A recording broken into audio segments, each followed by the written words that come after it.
Okay, we're rolling. You're rolling now? Yeah, we're rolling now. Okay, before we start, Yeah, I want you to notice here now I work crosswords, keep my mind sharp. yeah. What day did you say this was?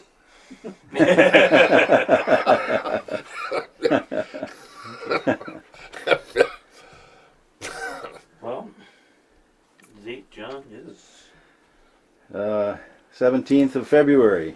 17th of February. Yeah, Yep. 2010.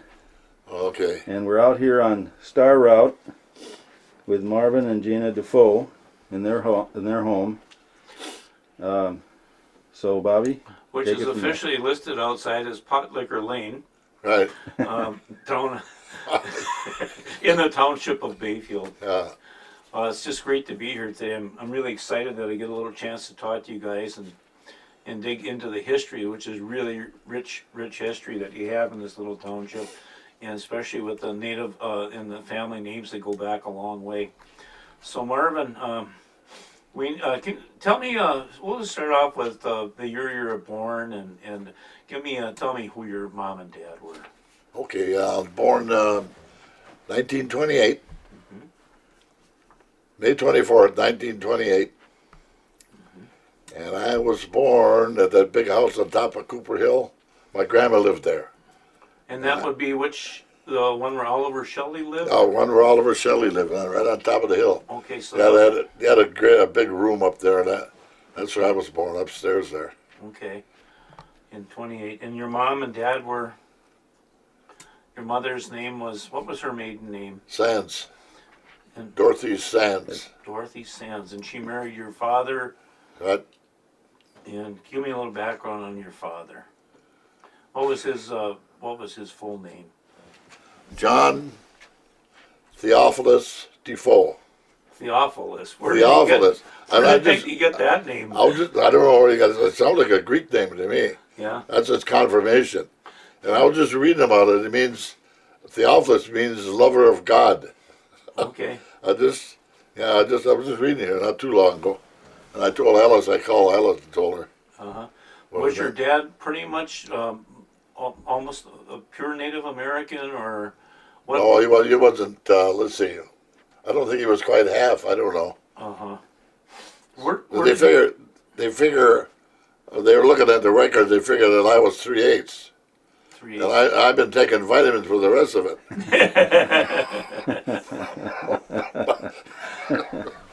So John was born approximately what year? My dad? Yeah. 1900.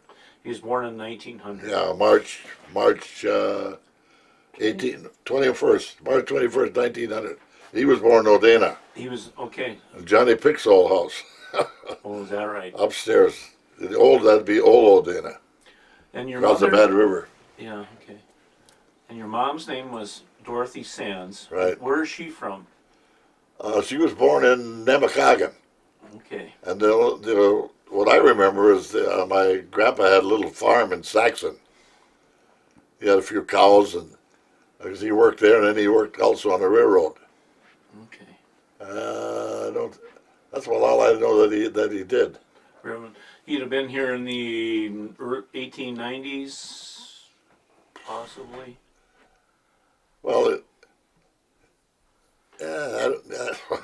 but she knows more. She knows more about what year he was. Well, let's just we'll just move here a little bit. So your mom and dad were early comers to Bayfield in this area then. John, where did he come from? Was he always in Bayfield then? Yeah, as far as I know, yeah. Yeah. He was always here. Did he live in the settlement? No, my dad? Yeah. No, he lived in Bayfield. Always in Bayfield. Okay. Then for a while we lived on the reservation. Okay. I started school in Bayfield, Mm-hmm. and then we moved out to Redcliffe, and so I don't know just how long we were there. But anyway, we'd be in one house, and my dad would fix the kitchen all and make cabinets. Then we moved to another house. He'd do the same thing. I thought that was his job, but that wasn't. He used like orange crates and that kind of thing, and he built them out of that. Mm-hmm. He did a good job too.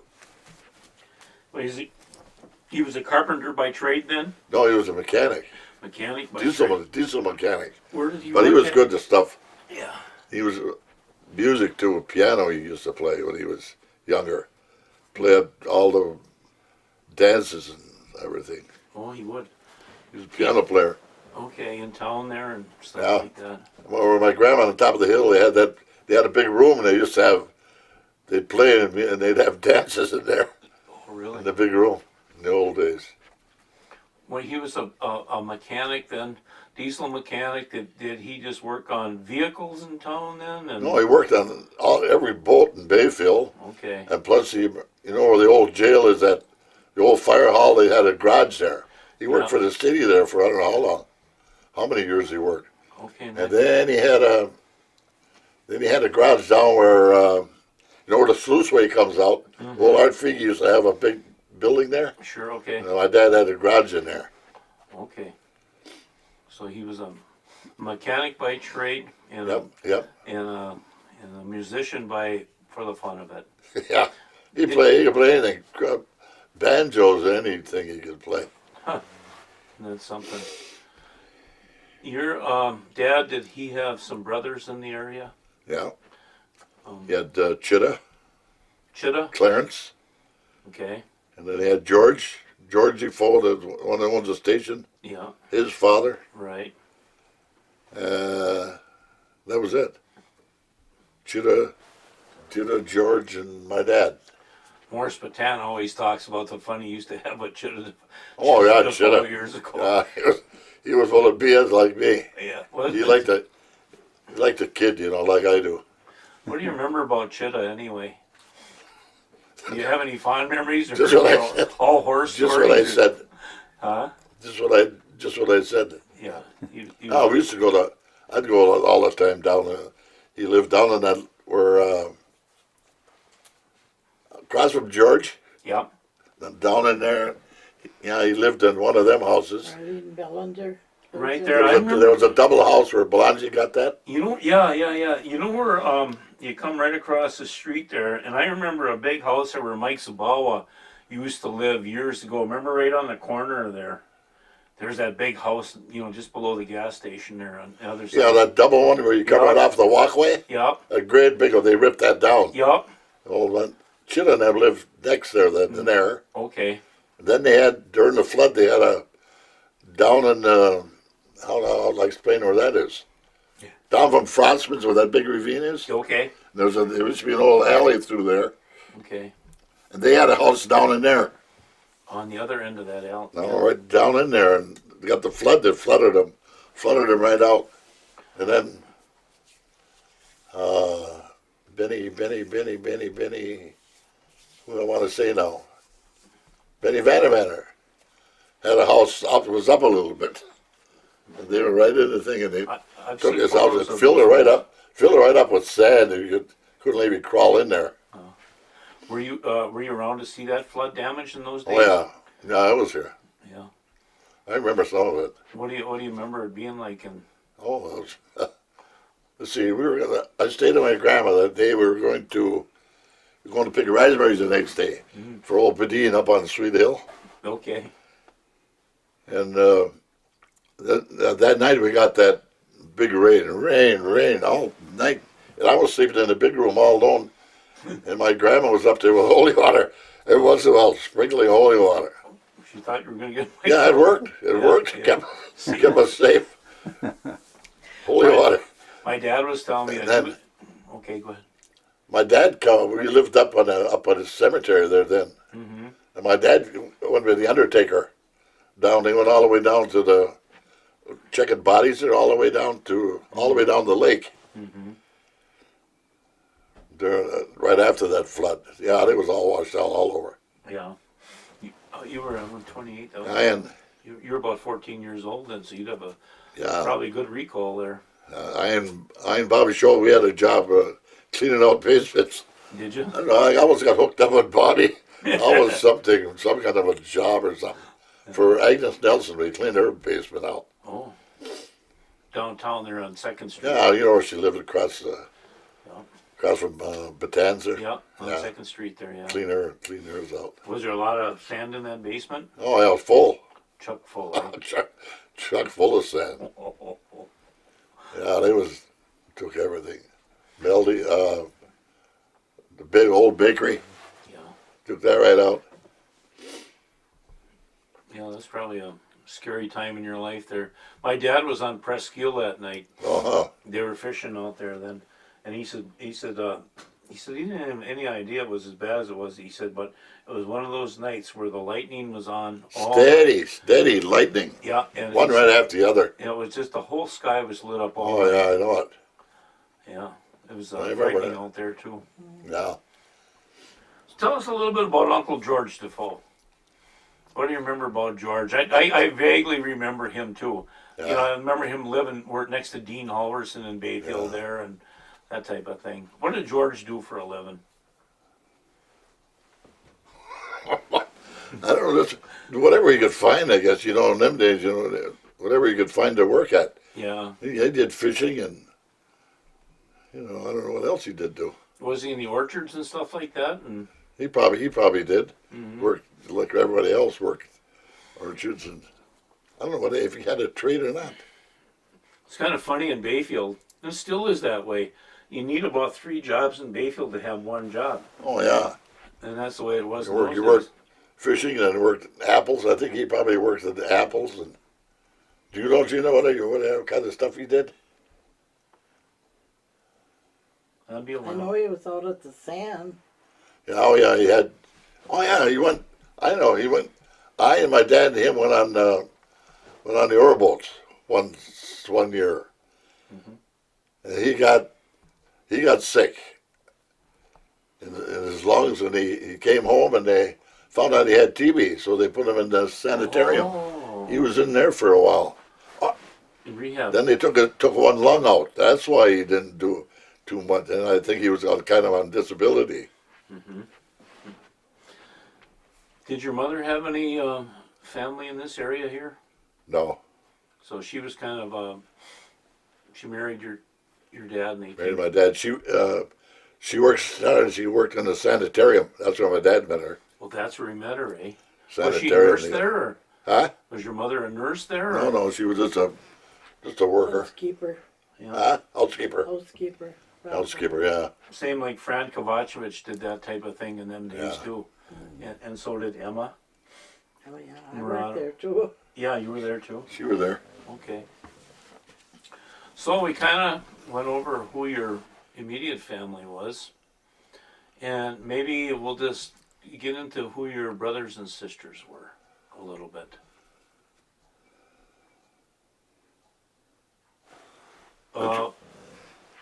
Let's go over the list of your brothers and sisters. Okay, go over it. Yeah, I know there's you. You're the oldest. I'm the oldest. Yeah. And then was it Jim next and No. no. Alice. Alice? I think we're lined up just where we are now.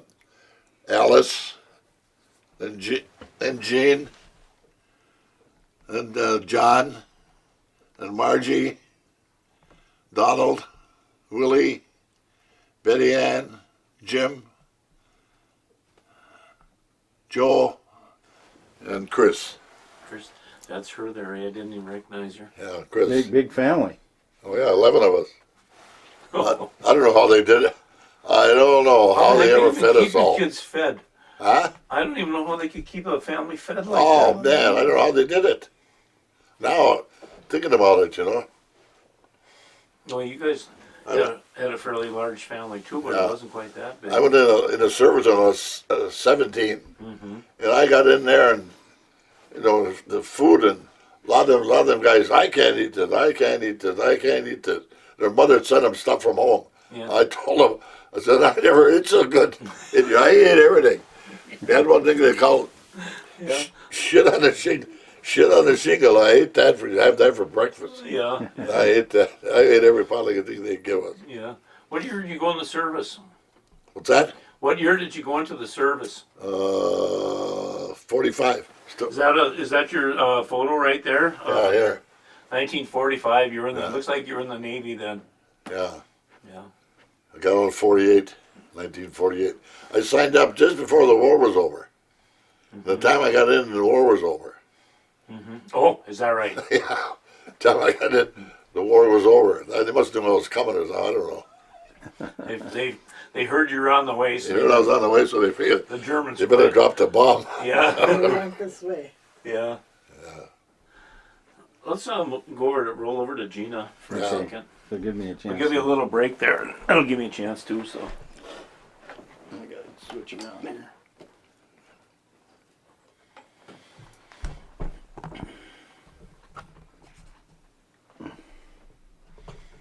we gotta do Tommy Joe one of these days too. Oh, yeah.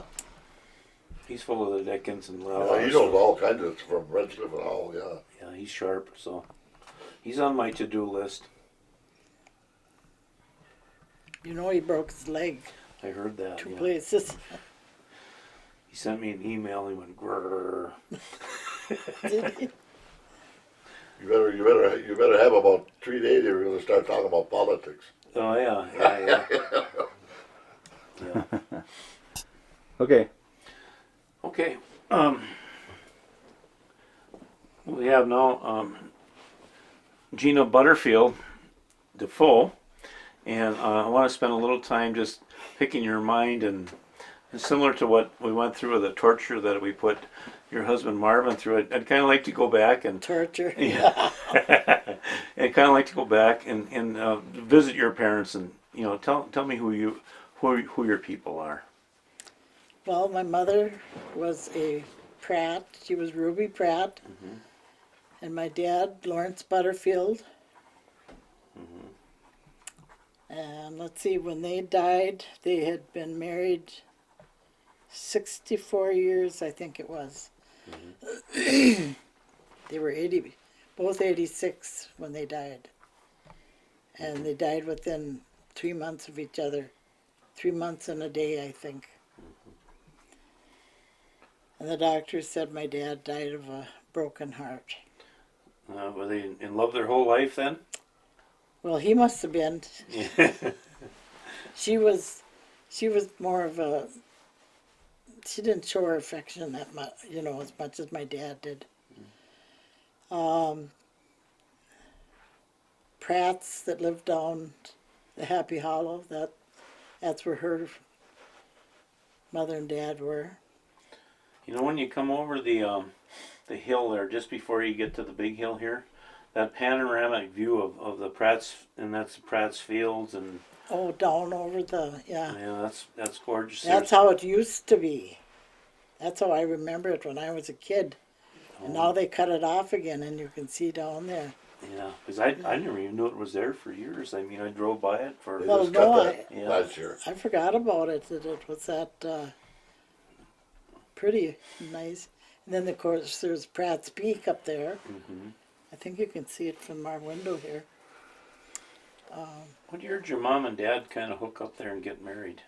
They were married in 1928, 1928.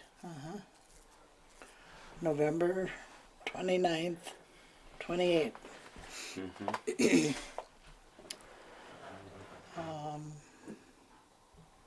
The Butterfield name goes way, way back. Yeah, it does. Can you just kind of guide me back down that river of time? Well, I'd have to go to my grandpa Butterfield that lived here in this house. His name was. Alex Butterfield. He, I got to tell this little story. He sat right there where Marvin's sitting, but he had a window over there against that wall and a door there, and he had 2 transparent trees outside by the lilacs. And us, when we were kids, we'd sneak across and get the green apples. How he ever knew that we were there.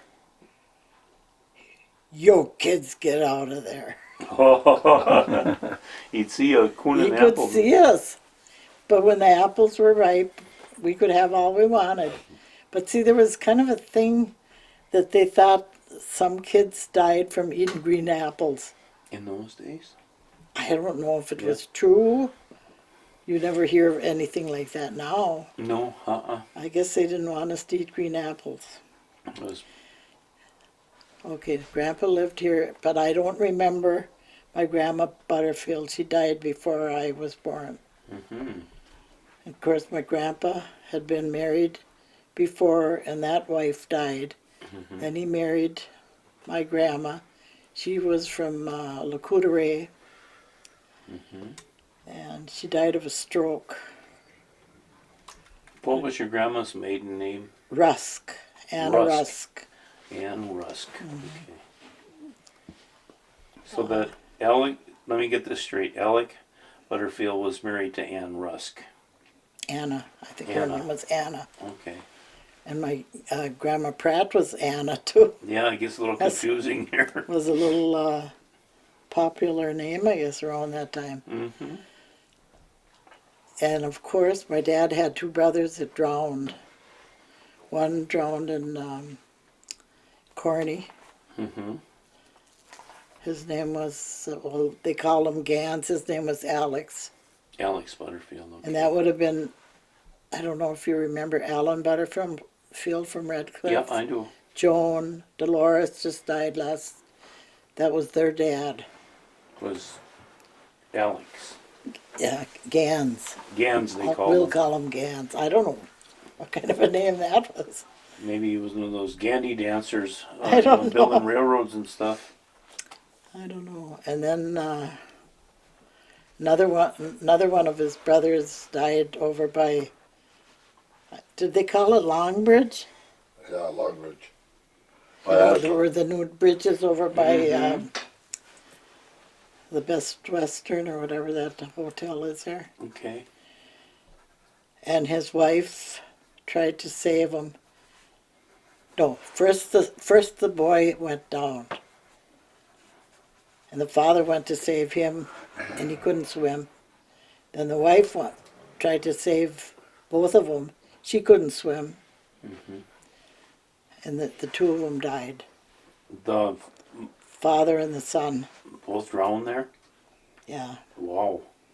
What was his name again? Willie William Butterfield. William Butterfield and his son. Okay. Melvin. Melvin. I think Melvin was about 12 at that time. I'm not too sure, but young kid. What was William's wife's name? Do you remember? Irene King. Irene King. Was she like Mike King's sister? No, she was a cousin to Mike King. Okay. 'Cause that King name is out in this Yeah. territory too. There was two families of Kings here, Okay. two brothers. I hate to get off your story here, but the Kings are kind of interesting too, because I went to school with Mike King's children, Oh, which yeah? you know that Nancy King Yeah, and Mike and Donnie and Donnie King and that bunch. So that was one King family. There was another King family here. Would that be like David King's? no, I don't think they were related. Okay. Okay. So you got your dad and two brothers. Did he have any sisters? Oh yeah, there was a big family. This is where it gets complicated out here, because now we're marrying into the Cadet families and all those things. There's a paper up there I meant to get down. Could you get it? Mm-hmm. That top paper? Right here? Yeah.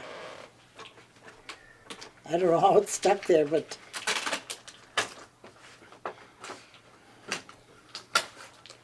This is real interesting stuff right there. Can you see it okay? my grandpa had this up on the wall. This is a copy. Mm-hmm. Yeah. Very interesting. What is that? It's a, It's a family of my dad's. it's the Butterfield family layout. So the George Butterfield was with his first wife, and he died young, Okay. a kid, little kid. Kids died, babies died. Julia was with his first wife. Was that, when you say with his first wife, what does that mean? well, that's not my grandma. Okay. He was married, and then she died, and the two kids died, not at the same time. Okay. But his second wife was my grandma. Okay. Gotcha. Yeah, you follow that? Yeah, it's tough. I got to really concentrate. Francis Butterfield, Stephen Butterfield. Mm-hmm. He lived out in Red Cliff. Let's see if he's only got one kid left, and Tunky, I don't know if you ever. Oh, I know. I remember Tunky Butterfield. Tom Butterfield. He's over in the Nursing home. nursing home. Yeah, Okay. that was his dad. Mm-hmm. Mary Ann Butterfield. She married Bill Bellinger. Bill Bellinger. Yeah, Okay. and Nellie. She married Og Olson. Og Olson. No, Olson. I'm not familiar with him at all. Didn't he work on the He railroad? was worked on the railroad. That's where he got killed just before he retired. Oh, really? Yeah. He had a hand car. Just You know, the little hand putt, going on putts, they go around the checking tracks, Mm-hmm. little motor on them. Mm-hmm. Somebody hit him anyway, just before he going to retire. they lived in Bayfield Oh, for a years. while. I think it was the house that. Okay, let's see who's up that road. I don't know what the streets are in Bayfield. We lived here all our life. I have to tell you, who lived next to him. You know where Donna Schultz Yep. lived? Way up there. Well, across from there, down a little bit, a big house there. That'd be on 6th Street. Yeah. 6, I don't know. Yeah, that would be. I'll tell you who else used to live there was George. Irvy Day used to live there. We did? Remember Yeah. where Irvy Day lived in the house there? Uh-huh. That's where those kids grew up years ago. Oh, really? Philip Winslow lived there later. Yeah, that's early days to live there. I remember that. Yeah. I remember that.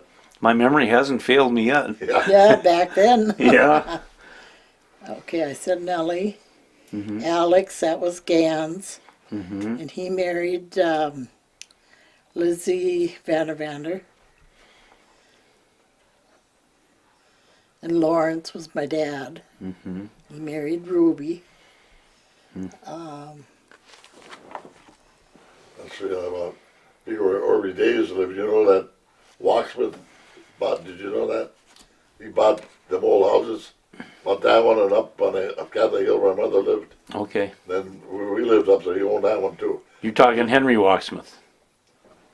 What? Talking Henry Walksmith? The old Henry. Yeah. And he Yeah. bought them, then he remodeled them and fixed them all up and then sold them. Okay. I can't Uh, I can't read that one. That must be Lizzie. who is Lizzie Vandervander then? Lizzie Vandervander was a daughter of Frank Vandervander and Susan Bellinger. Oh, gee. Well, I wouldn't remember them, but the names, it's all clicking Yeah, there. yeah, it's It makes sense, yeah. yeah. The Vandervander name goes back a long time here, There too. was Frank and there was Bert, that painter. I remember Bert. Yeah. There was Snowball. Snowball was his kid. Oh, Bert, that was Snow. Was Snowball Bert's kid? Yeah. And there was Freddie, too. That was Bert's kid, too. Yep, Freddie. Yep. Oh yeah. Both of them. Yeah, Both of them and shit. I used to shoot pool against them years Yeah, ago. both of them, yeah. Yeah, they were. They How old are cleaned- you? I'll be 60. I'm 60. But I was like 14, 15 years old, and they were in Smith's Pool Hall Yeah. in Bayfield. Yeah. Well, they used to have the other one before there were the post offices. Oh, They yeah. had one there, the old one before they moved. Yeah, never was in that one. That was before my time. Then there was one down by, let's see, what is it? Next to Morty's or something in Yeah, there? that's one he's talking about, Smith's. Yeah. Oh, Bill Smith, remember Bill? and I know we won, women weren't allowed in there. How come? Well, There was smoke in there. Everybody's smoking cigarettes. I don't know. They didn't want But to we throw wanna- the pool hall. If we were looking for somebody, you know, a man or something, we'd kind of look like this sideways to see who was in there. You weren't supposed to get caught looking in. Getting off track here. That's okay. Elmer, he died young. I think he was 12. William, that's the one that drowned by Okay. Ashton. I don't know how old he was. Then Grandma Butterfield. Let's see. Birth, 1915. And then Grandpa Butterfield, my grandpa was. That don't make sense to me. I thought his birthday was in July. It says April 1873. Well, here's their deaths over here. Some of them. Do you want all that? Yeah, just I'll tell you what. Are you having trouble reading it? Yeah. Maybe I could just spell you off a little Well, bit too. see, you got to read across here. Oh. John, can you take a good little pan of that? I don't know if that's clear enough. This is a treasured document here. Oh, yeah. Yeah, George Butter. Second. I can't hold it still enough, maybe. Let me just pan it. Let me just go in here again and get a focus. It's critical focus here.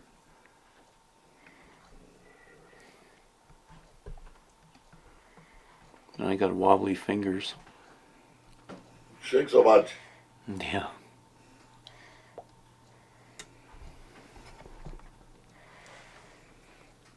Let's see. Across here. Can I hold it at a better angle, or? Yes. Straighten it up.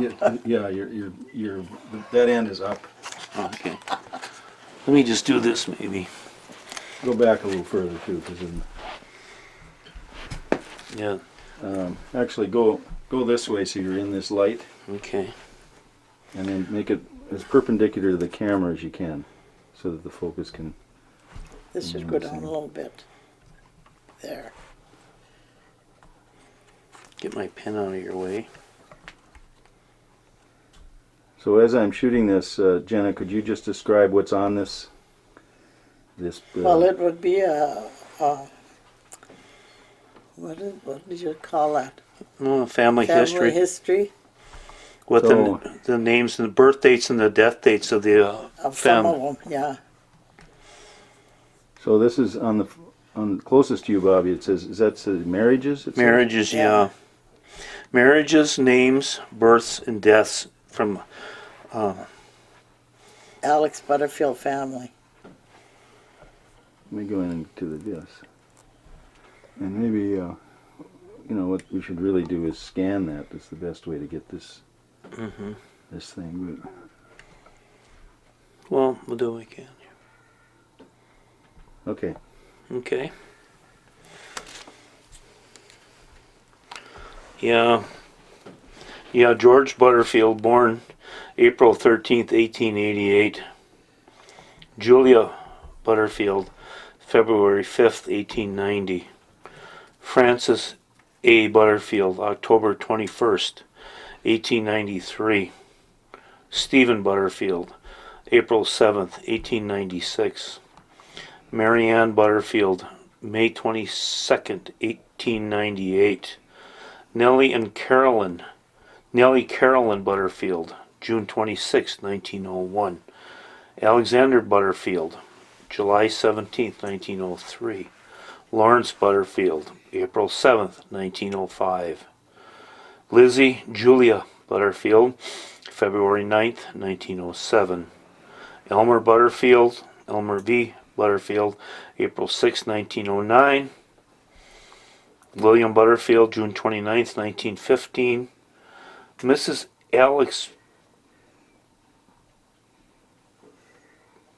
Alex Butterfield, April 30th, 1873. That's Grandma. Yeah. Okay. This is wonderful. Thanks. I'm gonna not hang it up there anymore. You put that in the Yeah. safety deposit. I Yeah. know it. I mean, a safety deposit box. Is that valuable? I think he had it in a frame when he had it up there, didn't He did had it over that way. he? We just kind of sorted through the Butterfield side of the family there pretty well. Tell us a little bit about the Pratt family. Well, my mother was born in Wabeek, Iowa. And how they got up here, they lived in Mazeppa, Minnesota, and then they owned a hotel down there. And they traded that hotel for the land that the Pratts have up here. Interesting story. Yeah. And the first winter that they were here, they didn't have any buildings or anything. So they lived in a house on the top of Echo Valley Hill there. Okay. Yeah, The on the lilac side, there. kind of over the bank. That's a beautiful. I just showed you that, John, on the way out, where that house was. Did they have that built, or was that built already? No, it was already built. Huh. Interesting. Yeah. So then they worked. There was well, my mother wasn't married. There was Arlie, Ed Pratt, Art Pratt. So they got busy and they had their own sawmill, and they built houses for each one of the married families. And then Grandma and Grandpa must have built their own house too. Or else they lived down there that first winter, I know. And then for my mother's exchange of the work she did at the motel or her, well, they each had land. They each got some of the land. And my mother got the land at the bottom of the hill. Where Tom lives? Yeah. So that's original Pratt property there then. Well, no, that was Butterfield. Oh, okay, Butterfield. She went Yeah. through her. Okay. Yeah. Okay. That's where I grew up then, and not like that house, old house where the garage is, Okay. the old garage. The littlest house. How we, well, I suppose they were trying to save on heat and everything, you know, not insulation. I know. My goodness, I don't know how we ever survived that. Pretty And- cool part of the world down here in Yeah, the wintertime too. yeah. This is gonna get cold. Johnny, what were your parents' names? Just for the record. Ruby Pratt and Lawrence Butterfield. Yeah, okay.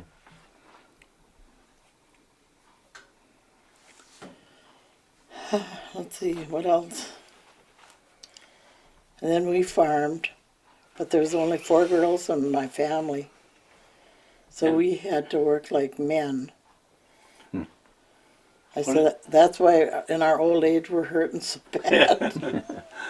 Still pulled apart here. eh? Yeah. So what kind of stuff did you do, Gina? Cut hay, raked hay with those old dump rakes. Rode the mower. Pulled with doodlebug. You don't. Model A. Do you know a doodlebug? Okay, I won't explain it. Well, go ahead and explain it to the future Well, it's generation. just it's an old car with no sides or no roof, and it pulls. Maybe it was part of a truck or something. Yeah, during the war they couldn't get tractors, so they started making them for using for tractors. Okay. Doodlebug, take everything off fenders and everything, and Yeah, call them doodlebug. and that would pull the lawnmower, the mower, and we had to pitch hay up on the hay wagon. Later on, they got the hay loaders. Is that what you call them when the hay come Yeah. up that thing? And I'd have to drive the doodle bug, and if I went too fast, the guys that were spreading the hay on the wagon would fall over or something. You have to let the gas out real easy, or clutch out real easy, and Gentle. yes. Did you tell him you drove the horse too? Oh, I drove the horse. Yeah, that was up past where Clayton's. Well, it's right on the Corny town line. All line, right? Okay. There was a field there, and I had to rake hay up there. I had this old lazy horse. She was a lazy horse. It wasn't our horse, it was Bellinger's. And it was a dump rake where when you get a pile of it, then you step on this lever and then it'll dump. Okay. And then it'll go back down again and you go. She run into a bee's nest. And she went flying across that field. She moved. Freaked out. And I was dumping the hay like this. We were going to be 60. Yeah. Oh, glory. Fastest that horse ever went. That's the fastest I think she ever moved. Yeah, So you helped your parents on the farm here and stuff, and yeah. And then when we'd get ready we could go skating once a week. in town. Yeah, in town they had roller skating twice a week, but we only could go once. And Tell about the beans. beans. Wait, what was I going to say about going? You were gonna go roller skating there. Yeah, I know. Well, I forgot what else happened. When I was a kid, they had roller skating Wednesdays and Saturdays, and it was Jimmy Clark. You remember, of course, you remember Yeah, Jimmy. yeah.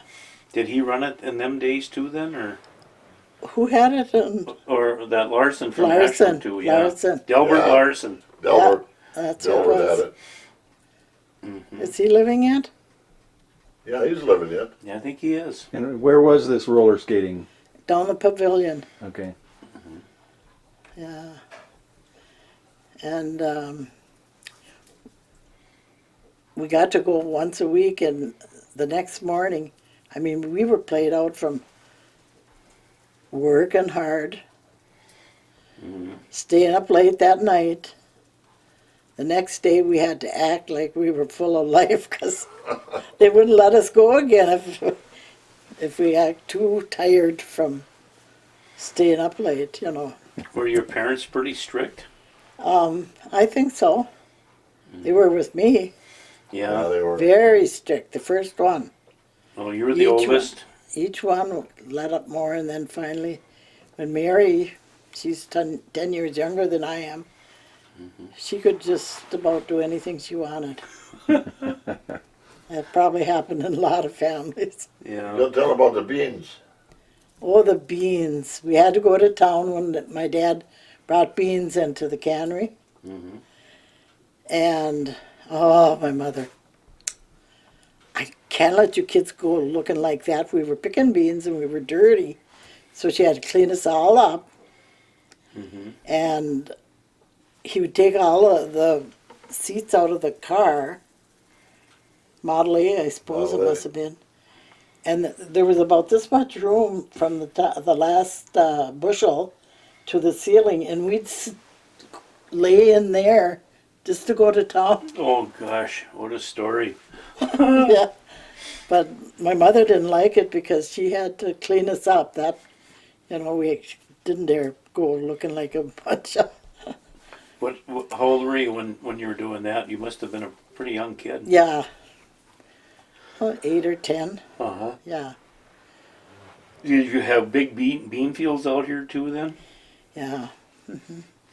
I got to tell about the doodlebug. The end of the war, my dad let Lawrence Belangi drive the doodlebug, and he hooked it onto a wagon, and we come through the settlement, picked up all the young kids, and we were celebrating the end of the war. Oh boy.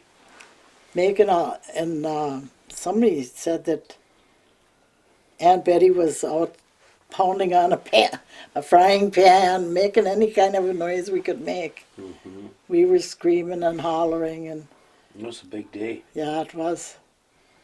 That's all I remember. Well, I remember we thought my dad was going to have to get drafted, but it ended up we had enough cows where you had to.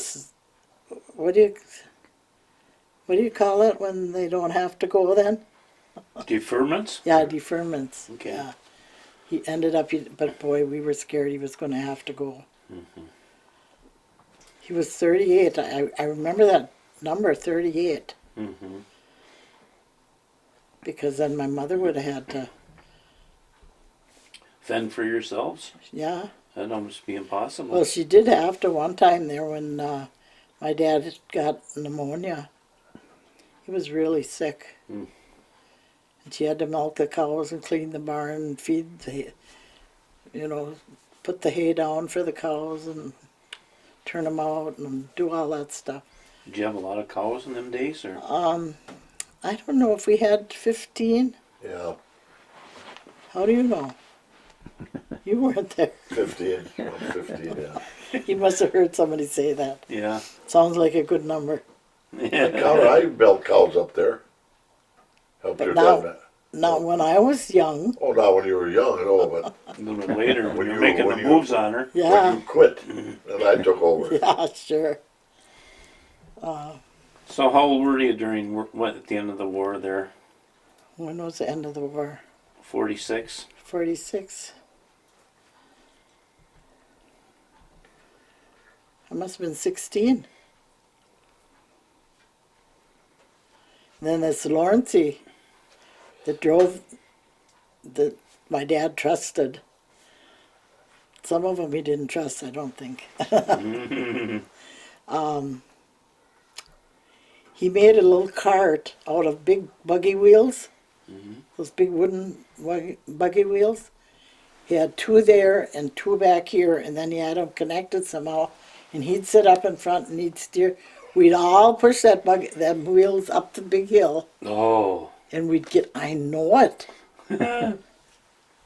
And then we'd all ride down, wherever we could fit. That big hill was a curse, but I think it was also, did you guys do any winter sliding or Oh, skiing all the on? time, all the time. It was tough getting to the top, but Yeah, kids don't even go outside at night. No. You know, mm-hmm. around here they don't. Yeah, we had to make our own entertainment. In the summertime, we'd go down the road at night, meet our friends down wherever. And I remember that there used to be a little pond on that side of the road, but down a ways from our land here. And I heard this noise in the woods, and it was dark. I thought, oh my gosh, what is that? So I stopped. It stopped. I started walking again. I could hear it again. Oh my gosh, what it... Come to find out, it was my echo. Oh, it was? You know, You were spooked? I was scared. I was all alone. Oh, boy. Who was your best friends other than your sisters in those days? Who'd you hang around with out here? Joan Butterfield. Her Okay. name was Butterfield at that time. Mm-hmm. Viola King. Catherine King. Mm-hmm. We were the Three Musketeers, I guess. But did you, I know that growing up out here, the Bellinger Settlement School is here. Yeah. Tell us a little bit about what it was like going to that school. Oh, that's another experience. The first thing that comes to my mind is, it just dawned on me a few years ago about this. I never thought of it before. I can't see her. Sometimes I gotta read your lips. Got a good story going here now. Yeah. We had a bucket of water. We had a well outside, pump. Mm-hmm. And Yeah, hand pump. And I suppose the boys must fill that up. And we all drank out of the same dipper. Some kids were coughing, some were, who knows what they were. We all drank out of the same dipper. So you'd all catch the flu at the Yeah, same time. we'd or all the be sick at the cold. same time. And then we had a Christmas program every year. That was a big deal. For about 2 weeks, we just did Christmas program. And my grandma Pratt had to come and see us too, And she says, somebody's coughing, and that's whooping cough. And it was, and we got it. Is that right? That was awful to have, because, Never ended. yeah, Who was your teacher in the school there? Do you have, how many years did you go to the Bellinger school then? so through 8th grade. Mm-hmm. My first teacher, I think, was Helen Chuga. She's a cousin to Mary McCarty. Okay, gotcha. And she room and boarded with us. Here. No, not here, up at Farm. in that little old house. I don't know. Of course, there wasn't room for anybody, and you stuck one more in there. Yeah. Well, let's see. At that time, we probably only had 3 kids. Okay. So as 2 of us had a room together. She had her room, and then whoever the smallest kid was would probably have a crib with my mother and dad.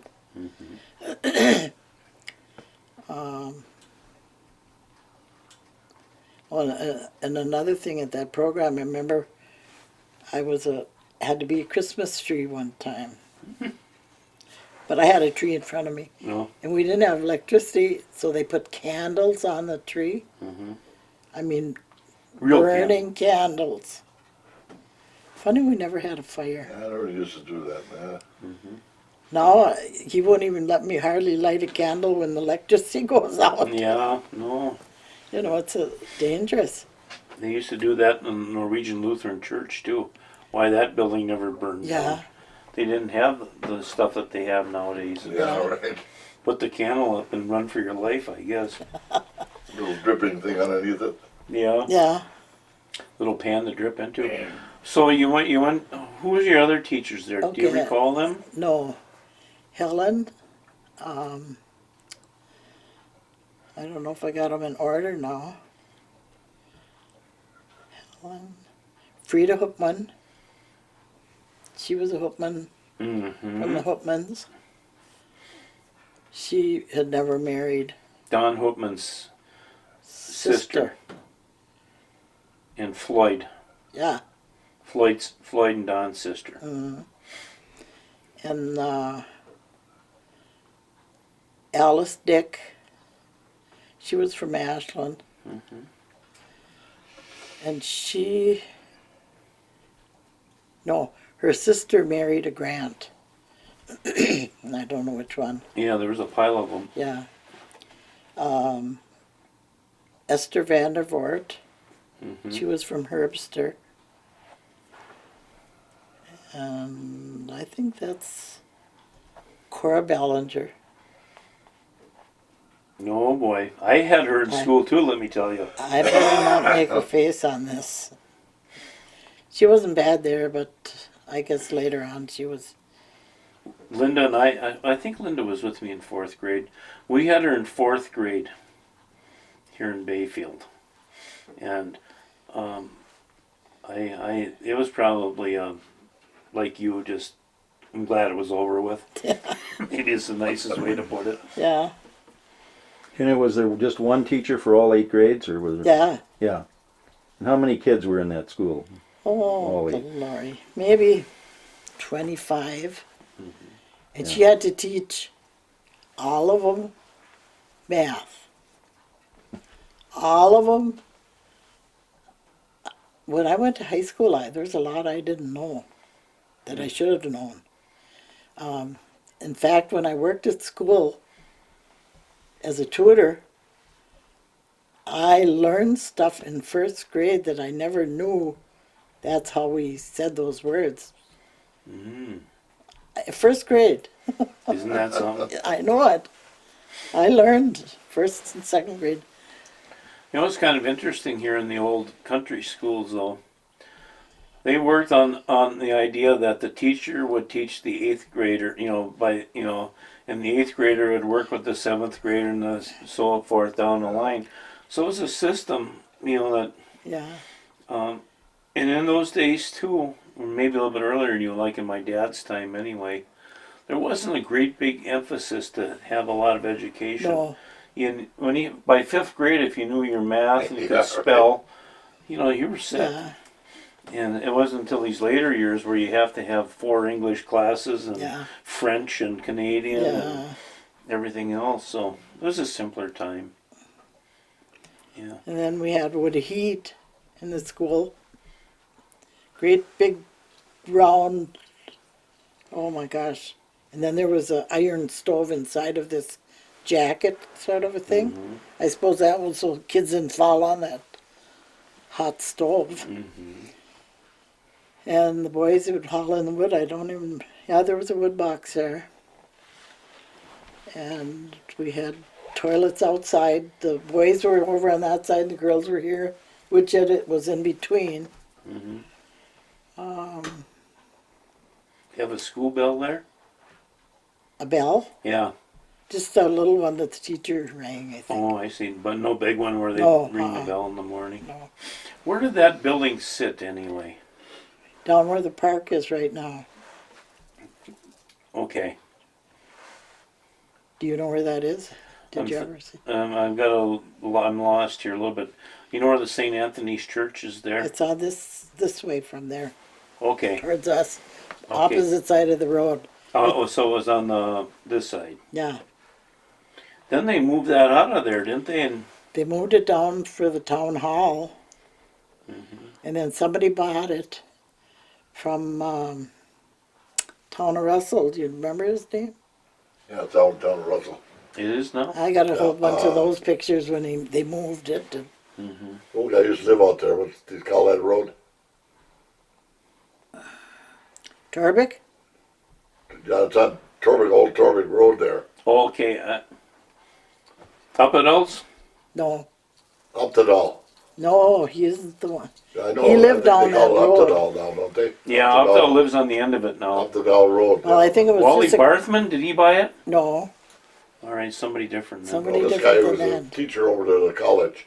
Northland. About that. We used to went out there a few times to look at it, but we ain't been there for a while. He was going to restore it, Restoring it. but I don't know if he Like an ever old got time that school. far. Supposed to be. Yeah, there's some. You offered some really nice photos that I have in my book, and I got some some good shots of it there as it Yeah. was when its heyday. And were there mostly native kids out here then, or was it a mix of non-native and? I think Gilberts were the only ones that weren't. They were on the other end of the. Did the Pratts go there? Did the Pratts went there? Well, Clarence and Vern did, After. yeah, after. When they closed the Happy Hollow School. Yeah, Mrs. Hoffines taught there. I just run across her, she wrote a little booklet about it. That's really interesting. So Marvin, you're can we now? switch over? Let's Yeah. go over to the bad boy there, and we'll get him online. Give you a spell you off here.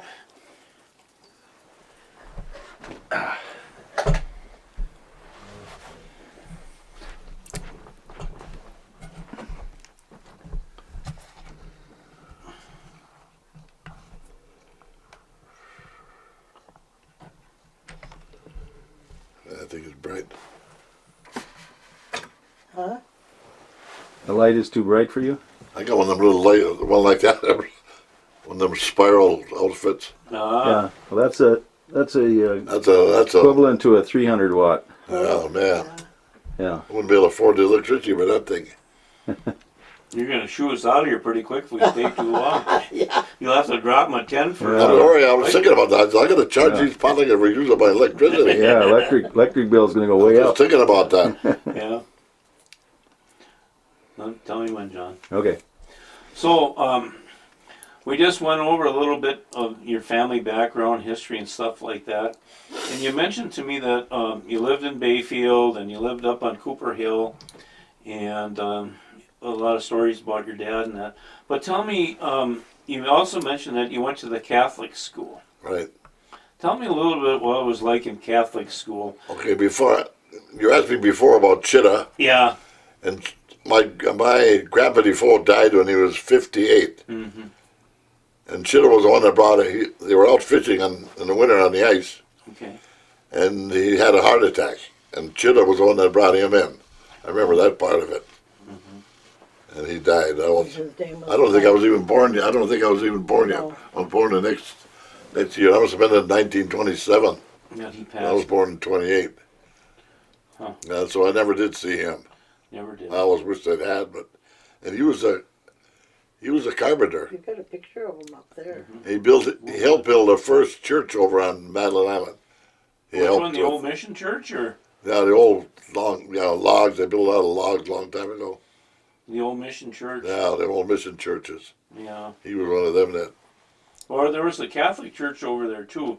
The first mission church over there was No, it was Catholic church. it was the first Catholic Yeah, church. Catholic church, because he was. Yeah, I don't know what else. What they have? Was it Baptist or what they have? Was it They Presbyterian? had Methodist over there. I think. Methodist. Yeah, Methodist. yeah.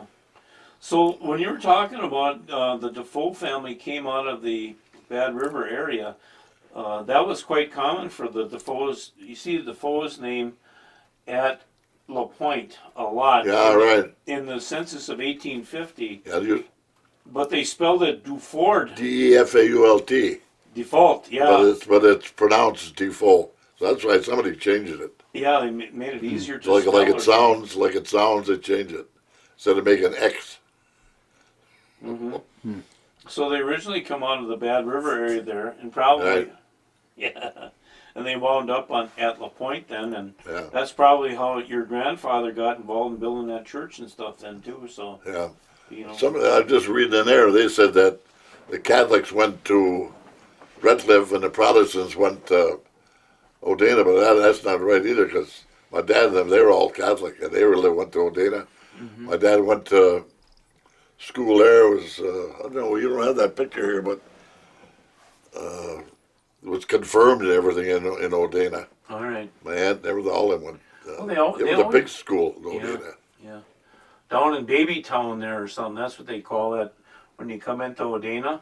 Yeah. John Denomy's a friend of mine down there, and when I had the WCCs there, we'd always go into Baby Town, Oh, and that's where the old Catholic church the was old there. Catholic church there. And then that's where they had the BIA and Yeah. in them old buildings there. So it's a pretty old part of the world.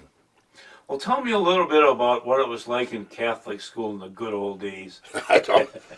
I don't remember too much. Yeah. And what I do remember is there was a picture of the guardian angel. I don't know why I think about that all the time. Mm-hmm. They had a big picture of a guardian angel, Mm-hmm. and I was asking Sister Grace, and said she remembers it too. Mm-hmm. That's one thing I remember there. Sister Grace Rabideau. Yeah. Sister Grace Ann, yeah. Yeah.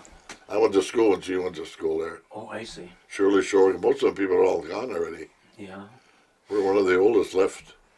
She's the person that we need to interview too. She's got a lot of stories. Oh yeah. Marvin, how old are you now?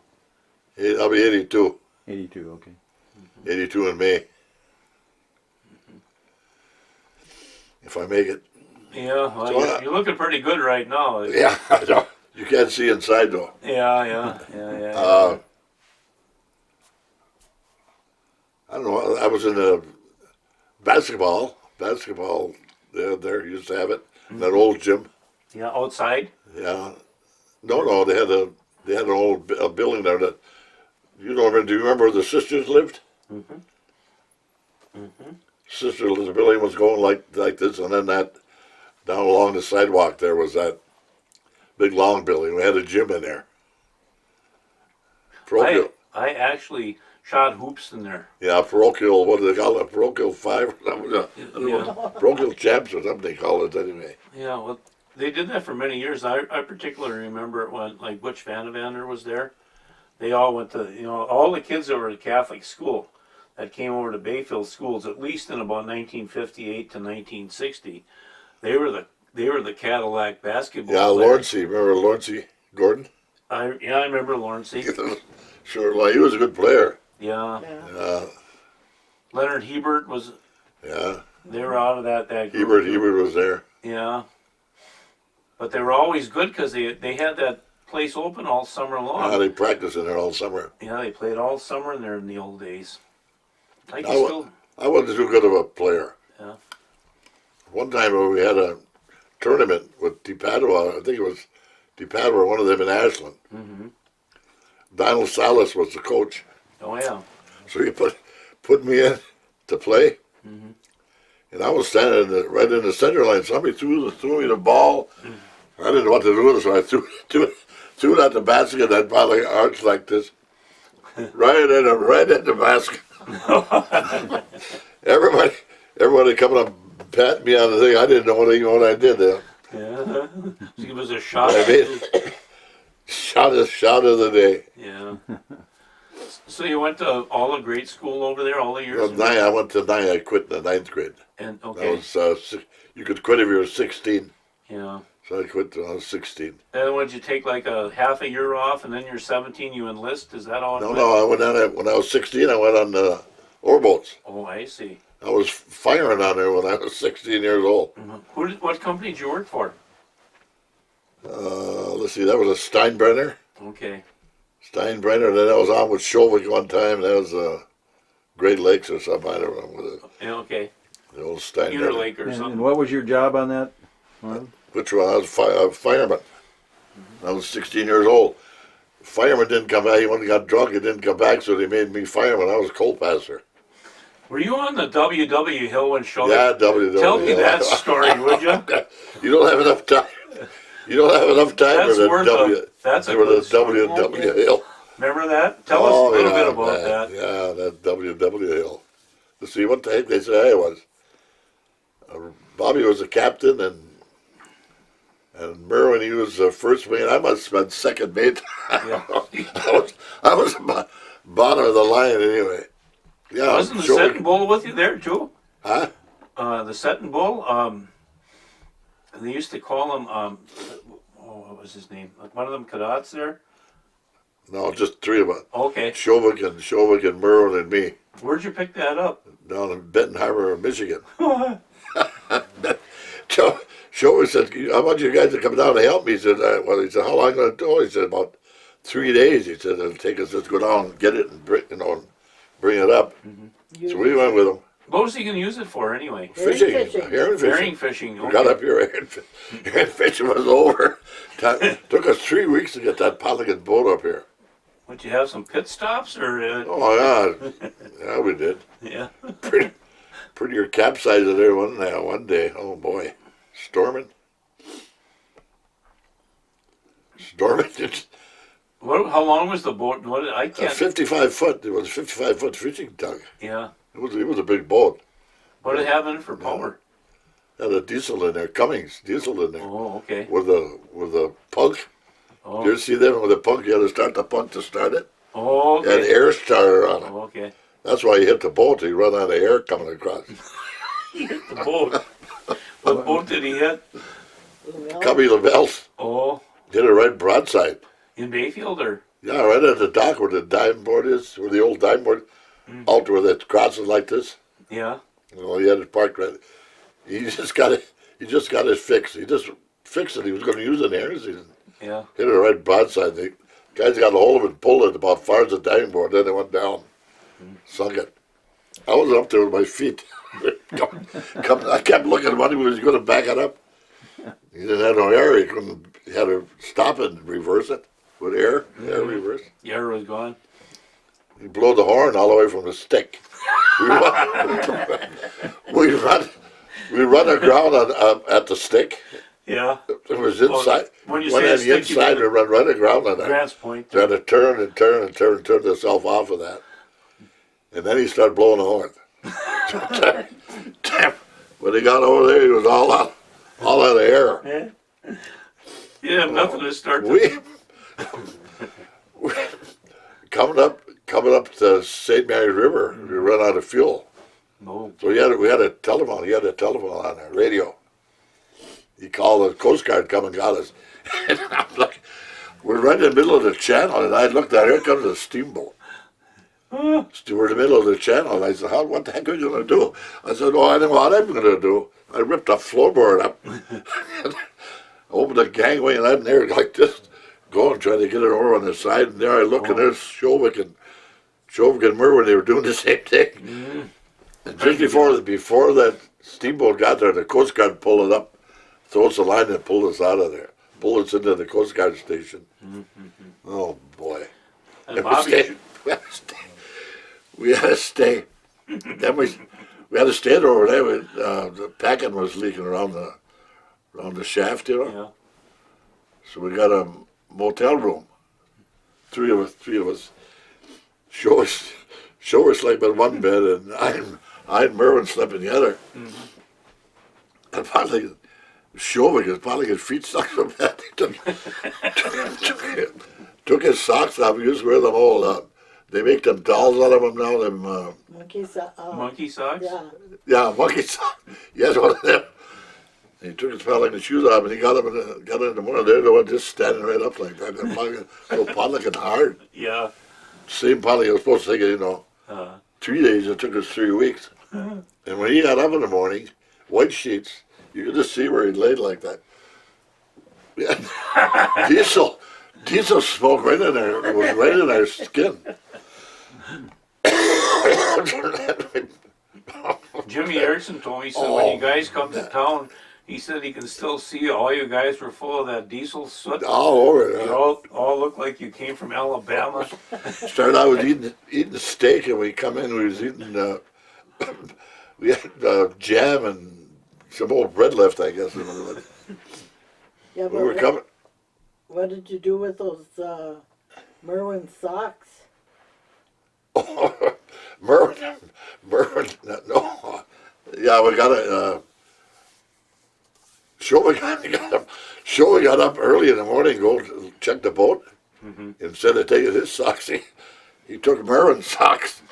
It left his stinking old socks there. So then we was going down to the boat, we had to get a cab. Cab said, what the hell stinking, he says. I said, Mervin, you got that bootlegged sock. So he took them off right in the cab and threw them out the window. So then we didn't have no socks. So they had big flannel oil filters. They were open on both ends, just a tube.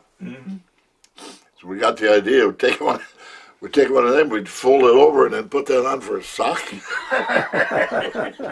And they're about that big, and you walk there, you just bag, just a big bag like that. So then after we did that, we had where the cutoff is in Michigan, they got a cutoff. It gets stormy, the boats go in there to the cutoff. Oh, yeah, okay. Yeah, so we went in there, and there was 2 oarboats in there. So we went ahead of the oarboat, parked it in there. Next morning, the first mate or something from the oarboat come over. He said, "Will you guys mind starting up?" He says, "and pull out so we can have a straight shot out." Yeah, we said, "Okay." He said, "Where's the captain?" I said, "He's down sleeping in the middle in the coal box." He's down sleeping in the coal box. So the time we got that punk going and the air star, they were gone already. The time we got started. No. So then we went uptown and got something to eat. We were just about running out of money. So we stopped. The old bakery there, we got some day-old Bismarck. We were sitting in there. And we was in everybody was looking at it. We were dirty, everybody's looking at us and pulling old Becky. Becky, we had Levi's on it, the tight Levi's, Yeah. baggy old socks. And everybody thought we was miners. That was some fucking miner. So then we come home and going kind of way out in the middle of the Podligan Lake there. And we called a oarboat. He said, "Where the heck are we?" He says, "Is that you, that little fishing boat?" He said, "Yeah." They said, you better get out of here. He said, there's a big storm coming. That's when he went into cutoff. Oh, I see. We went into cutoff then. And we come out of there at night. Come at night out of there. Oh, man, storm. That potting pole was like this and this. We had some fuel tank, empty fuel drums on it. I started tying them pottings together. And Show, he was steering. I got up and I said, you steer. I said, I'm getting out on the Potligan deck. I said, I see that Potligan light. I said, steer for that Potligan light. So he started for the light, and I looked around, and rocks all over. So I went in there. I said, oh, back out of here. And I don't know how we found that. Finally, we found that where we could go cut off, and get out of there. In that inlet there. So then we left there, and then that's when we got way out in the middle of the Potligan lake. That was a double decker, wasn't it? Did that have a deck up above it too, or? No. Okay. Oh, just a pilot house. Yeah. That's all it had. Yeah, I don't recall a boat at all. So we're going after that. Then we went home and we seen smokestacks and we had some cigarettes left. So we thought we was coming to Ashland. Started dividing our cigarettes up, coming to Ashland while we were bringing her home. Kept going. We ended up in Antonogan, Michigan. Were you married then? Divide our cigarettes. We wait on the Antonogan. So we had to next day then come all the way across. And that's when we run out of. That's when we run out of air there that time out there. Oh boy, that was a trip. How long did you? That's only part of it. Only part of it, I'm telling you. Yeah, but Ran aground about 2-3 times. Ran the river, ran aground. How he ever made it, I don't know. Did Bob ever stayed- get fishing herring then? Oh, next year he did. He never did fish with that Potligan thing. So he brought the boat up thinking he's going to fish. He Yeah, got we were it up going to here. fish. So, $3,000. That was a lot of money then. Yeah. $3,000. It cost them $500 to take it bring it up your fuel and everything. Had to come up here with.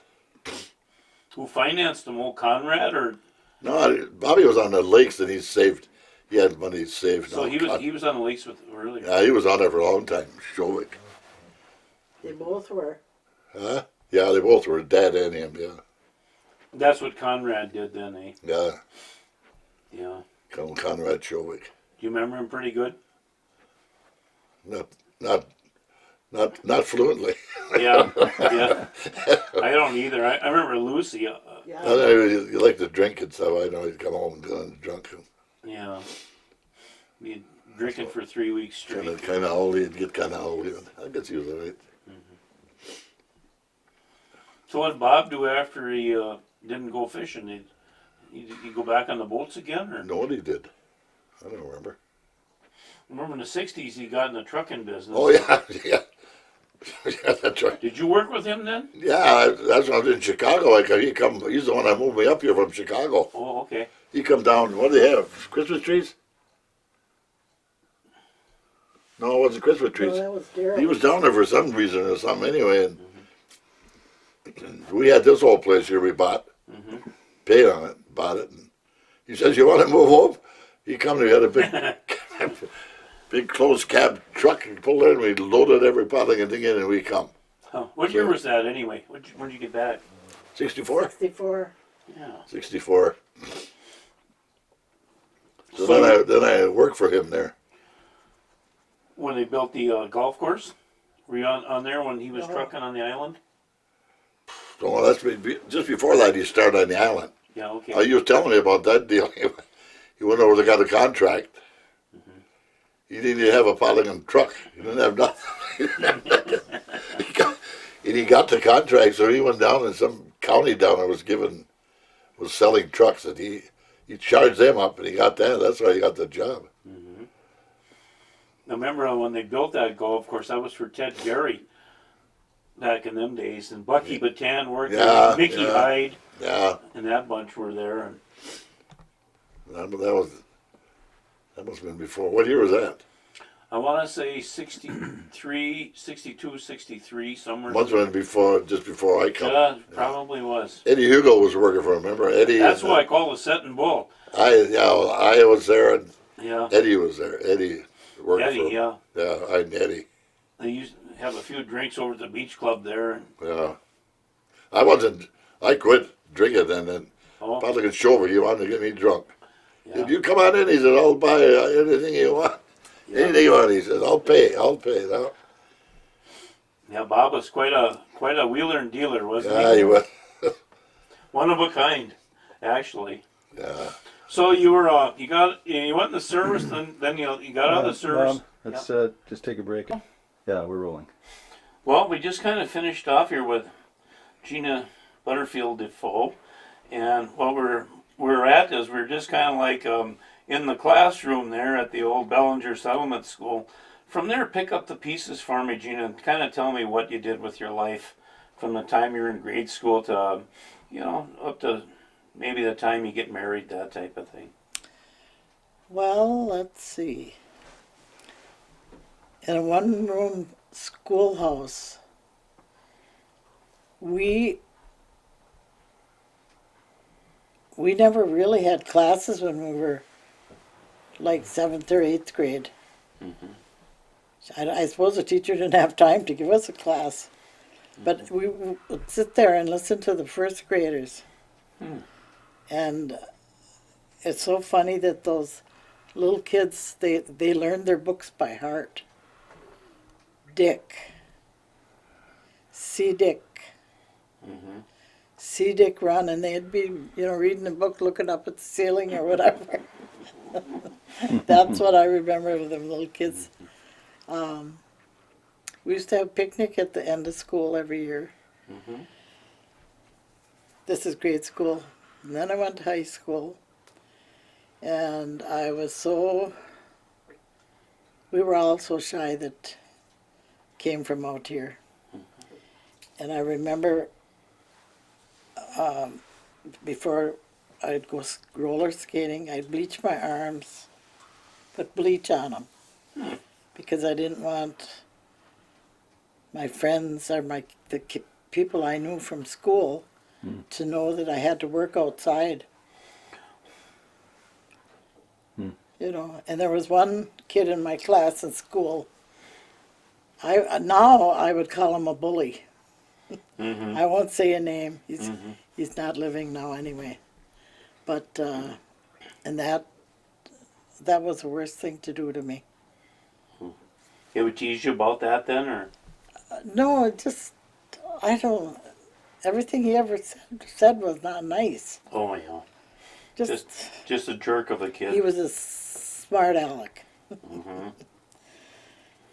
But bleaching my arms, I said all it did was make the hair on my arms turn white. I don't even know if it did that. Yeah. We eloped.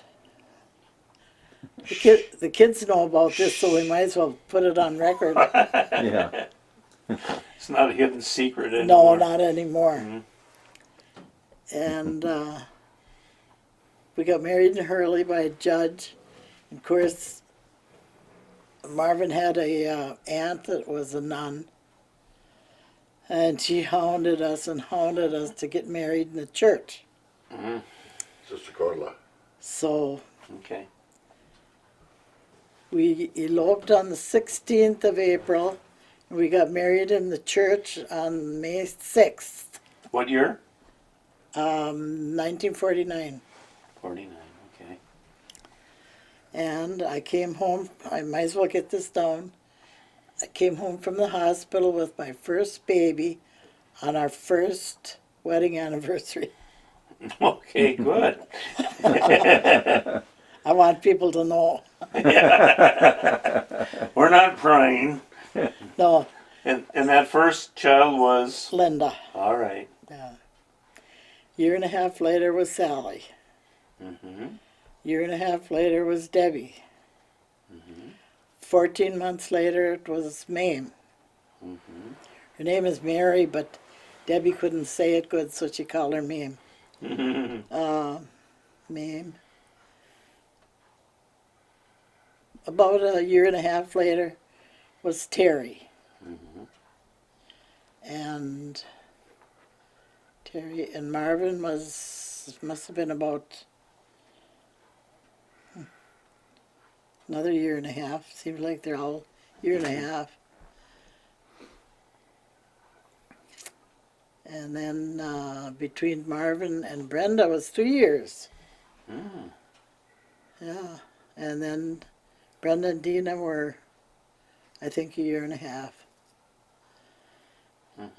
So that was the end of it. No End more. of that. Well, you had a house full. House full is right. Right. The upstairs here was just like a dorm. Mm-hmm. And then this little room here was Marvin's room. Because the One son. girls were all up there, and then he had his little, what? I said, Marvin that was his room, we had one son. Yeah, Yeah. one son. Right. Just for the record, presently, Marvin DeFoe Sr. is the vice chairman of the Junior. Marvin DeFoe Jr.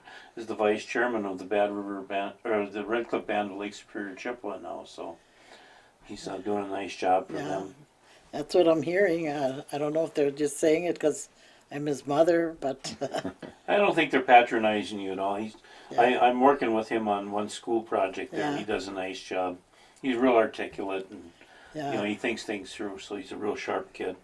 And he's very interested in helping the elderly. I wonder why. Well, a lot of us are getting to that stage, Yeah. I think it's finally sinking in that you're not young forever. Yeah. So that was family there. So you came back to Bayfield in '64. Tell us, you eloped and then you left town, or what happened? Well, let's see. We lived with my mother and dad for a couple of months, and then he went to telegrapher school in Minneapolis. You tell the kids telegrapher, they don't know what in the world you're talking about. And he come home from school one day and he says, well, I can type 28 words a minute. I said, oh, really? Let me see. Let me see Let me this. see it. It's just like he had his hands on the wrong keys and was typing. Oh, I don't think there was one word that made a word there.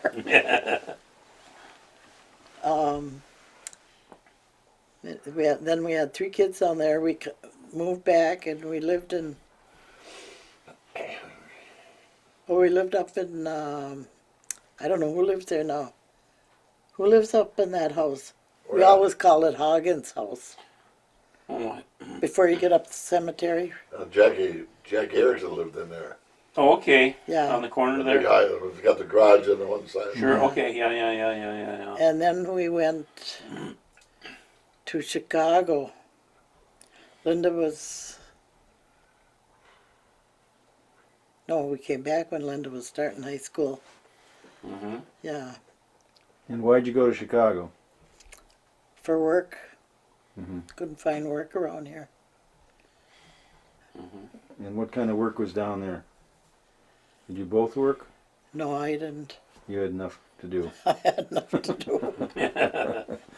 I envied the mothers that could work. I thought, is there ever going to be a day when I can do that? And there was finally when we came back. He worked on the railroad, and what all did Switching you on the do? railroad, yeah. Huh? Switching on the railroad. That's And, where you went down, and that was the first job. and then you worked at Northern Pump. That was in Minneapolis. Oh, That one in Chicago. U.S. Rubber. That was after I quit drinking. U.S. Rubber was the first job I had when I quit drinking. Really? But What was it like living in Chicago? it was good. And when we were going to move home back up here, the kids were crying. They didn't want. Well, the only good thing up here was Grandma's here, and they were all crying when we left, and they were leaving their friends. A couple days later, they were glad they were here, Yeah. Yeah. and they're glad. And now all the kids are all around close here. That's really nice. Yeah, I went to school with Linda, and Yeah. I remember when she first came. She's just a lovely kid, you know. Yeah. Really a nice sweetheart of a girl. So, and the others I know a little bit, but Linda's the one that Yeah. I used to have to look at her math test scores there so I could pass the class. She's a pretty bright girl. Yeah. She was very bright. So, yeah. Then from then on, what? Then the grandkids. Well, then they all got married. So we have 28 grandkids and 20 great grandkids and 2 more expected. Oh boy. Great. And so all of your kids stayed around here? No, they've moved back. Terry's the one that lived in Arkansas she was back and forth a couple of times. And Debbie came back. Yeah, here. Debbie's here too, but her husband isn't here yet. He's supposed to sell her home, and she's working 2 jobs. I see her Part-time. at Northern Lights over there when my mother was, going through the last days. Oh, And, was she there? yeah. Oh, yeah, Yeah, so I saw her there. yeah, Well, once in a while. Nice. yeah. Her youngest son just came back from Iraq, so Debbie says now I can sleep good again. Yeah. Twice he was over there. Whoa. I think if you go once, that should be enough. That wouldn't. You'd never get me to argue about that, but. Yeah. Some people have been there 5 times. Keep going back. Anyway, Was Linda a lot of problems for you to raise? Was she a good kid? she was a mother to the kids. Yeah. She, we never had babysitters. Mm-hmm. We never went any place. I don't know if the word babysitter was even invented at that time. Mm-hmm. But You go to work till she Gina was cool. like a little mother, And Sally, I remember Sally, when I did work, she was the oldest one at home, and I had to be down at Port Superior at 6 o'clock in the morning. Whoa. So she had to make the kids, make sure they were ready for school and everything. And Dina, the youngest, had asked me, Mom, can I wear this dress? I said, no, don't wear that dress. It was a nylon that had turned kind of gray. Mm. I thought, no kid of mine is going to go to school looking with a gray dress that looks supposed to be white. Oh. I come home from work that day and she had it on. I quit. I quit my job Right then and there. right then and there. I had to be here to see what my kids looked like when they went to Oh, school. good. God bless you. Yeah. Then What was your job at Port Superior? in housekeeping. Mhm. Yeah, and I think of it now and it scares me. I had to open up the place to get in. I had a key. They had a certain place where the key was. What if somebody was left in there drunk or something from The night before. the night before, or somebody, who wanted to steal some of their liquor or whatever. Yeah. Take No. some risks. And now you can't do something like that. Then I worked on Head Start, Yeah. at Head Start. Out at the Bayfield schools then. What year did you start doing that then? Let's see. I don't think Brenda was in school yet.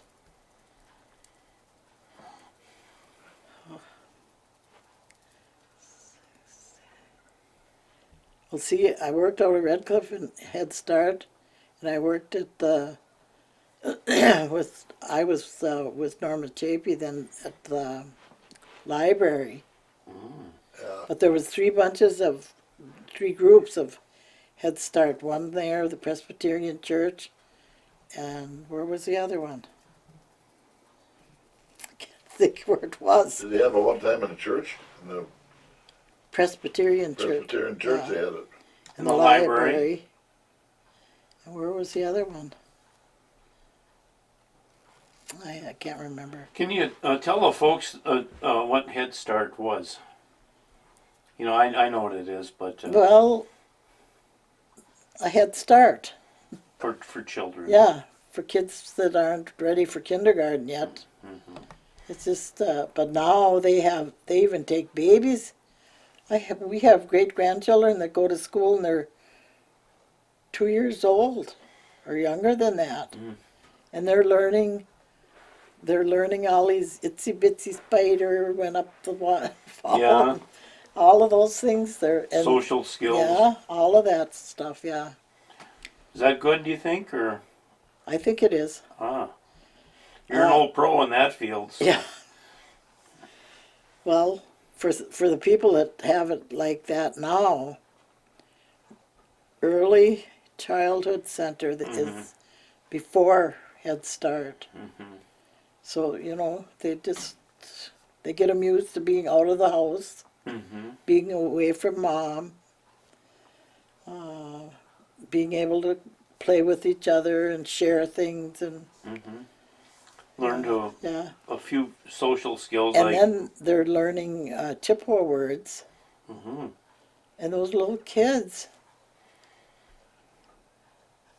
it's just something the way those little kids can learn, pick Oh, up yeah. those words. yeah.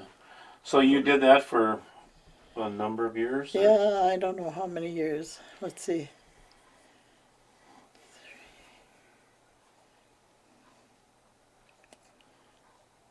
4 or 5, I can't remember just how much. Then where did I work? Where did I work after that? After which, Oh, I know. I worked up Tutor at in school. school. Yeah, you were there 20 years or so. yeah. I was a tutor up at school. I see your name in the old annuals anyway, so Yeah, you spent quite a few years doing Yeah. that. What were you teaching, math and science and Well- English or whatever? Or? kids that needed special help or. And Sally, my daughter Sally, has the job that I had. Oh, okay. Hard learning kids. Or behavioral or whatever. Can't focus on something, and keep their mind on that thing. Their mind is wandering, or their home life isn't good for them, and they need extra attention. Little. Yeah, there's a lot of different problems Yeah. that we forget that they could have. And then after that, well, I worked there 20 years. That's when I quit. You retired then? Yeah. Sounds like you had a pretty interesting life. You did a lot of things. You raised a beautiful family. You got married and did a whole pile of things in your life. Sounds almost like an ideal world. Were there any glitches in the whole thing that Yeah. Wasn't always ideal. wasn't always rosy, eh? No. Times were tough, I imagine, and Yeah. Sometimes kids were awful close together. But Yeah. being Catholic at that time, they frowned against birth control. I never took the pill, you can tell. yeah. Well, we won't go into that. Yeah. Let's go over to Marvin for a second, can we, John? Yeah. I won't tell you either. So. She'll throw a I pan won't at tell me you here anything pretty about quick. the pill outfit. Yeah, what's your side of that story? Yeah. I'm gonna probably just pick up when you get back to Bayfield. And I'd like to get into your career with the National Park Service here pretty quick. How did I get it? No, we'll just talk a little bit about that. Oh, let's see. Hang on. Let John catch up here a second.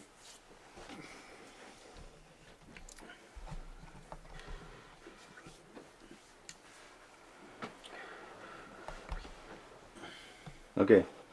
remember with Marvin DeFoe here. I remember one of the jobs that Marvin had was working with the National Park Service quite a number of years ago. So I'm going to ask Marvin to kind of tell us a little bit how you got interested in that type of work, and you know, just fill us in a little bit about working with the United States government for all those years. So, floor is yours. Okay. The way I started was jobs are hard to get. Let's see. And I started there 75. Must have been 1974. And I was on the job program for the town. Okay.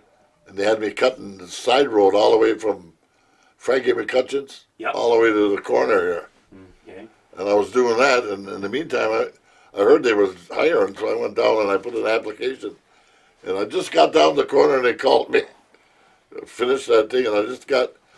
So I went. So that was in 1975. And I don't know how many years I worked there now. You retired out of there, didn't you? Yeah, 25, 75, 85, 95. 25 years as I was there. Long time. Yeah. That was a good job. I like that. Love fun. that job. Yeah.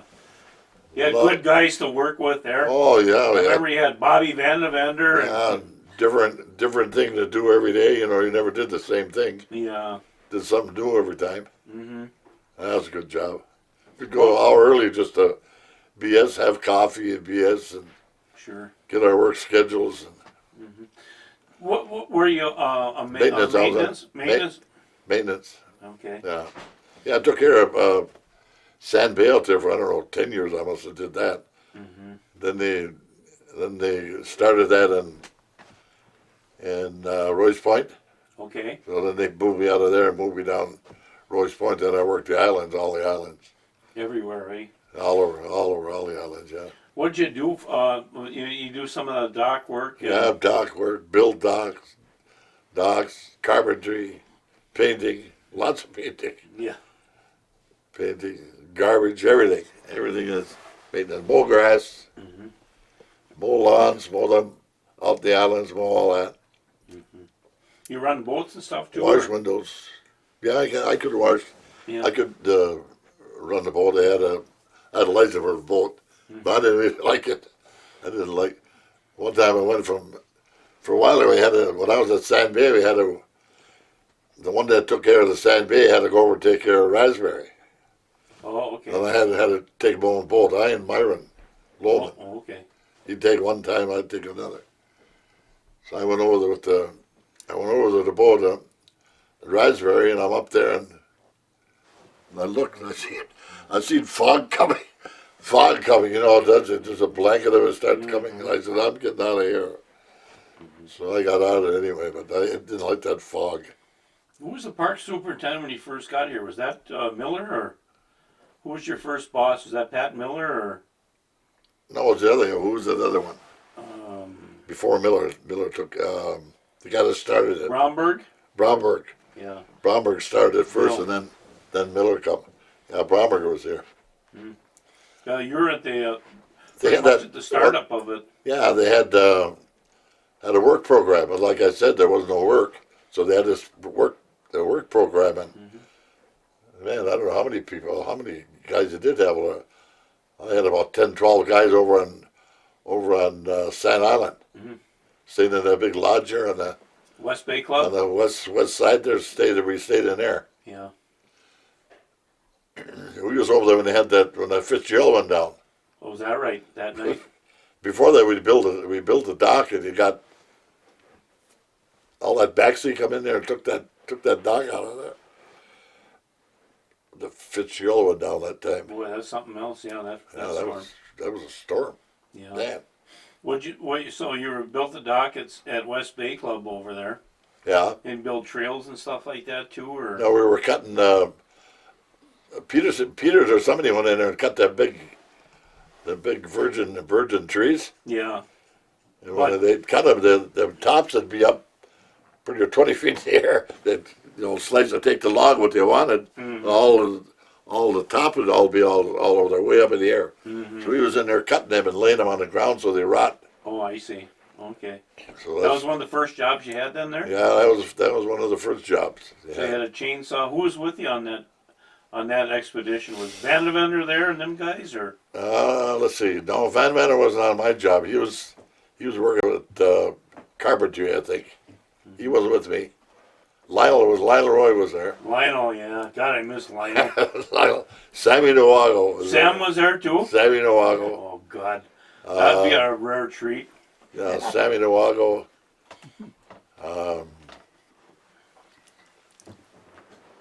Was it, Joe Gosling. Oh, Joe goes. Joe Gosling was there. That's about the only guys you. That's about the only guys you know, I think. Yeah. There was Yeah, some- the rest of them were out of towners. yeah, I think so. Out of town. Well, I know all them guys. So you had a cook there, and you stay there. Yeah, we had. Oh, Kovac. Kovac was a cook. Which Kovac? Kovac. It was related to that Pat cop. Kovac? That cop over there. Yeah, Pat Kovac? Pat Kovac. That's the Yeah. guy we had. Pat. Yeah, I know him. Pat Kovac. You know Was he a him? good cook? Oh yeah, good. Man, we ate good. We ate good over there. He was Yeah. a big, tough kid in his day. Yeah. Yeah. Yeah. Then we'd play volleyball. Oh, And he'd be on one side, I'd be on the other, right in front, you know. So, don't let ball try to outdo one another. Go watch. were you all about Direct- the same grade scale then? You come in at a fairly much an entry level, and Yeah, entry just worked itself up. yeah. Well, I got a little more because I was a boss over there. Oh, you were. I was a boss of all them guys. Oh, I see. That was something.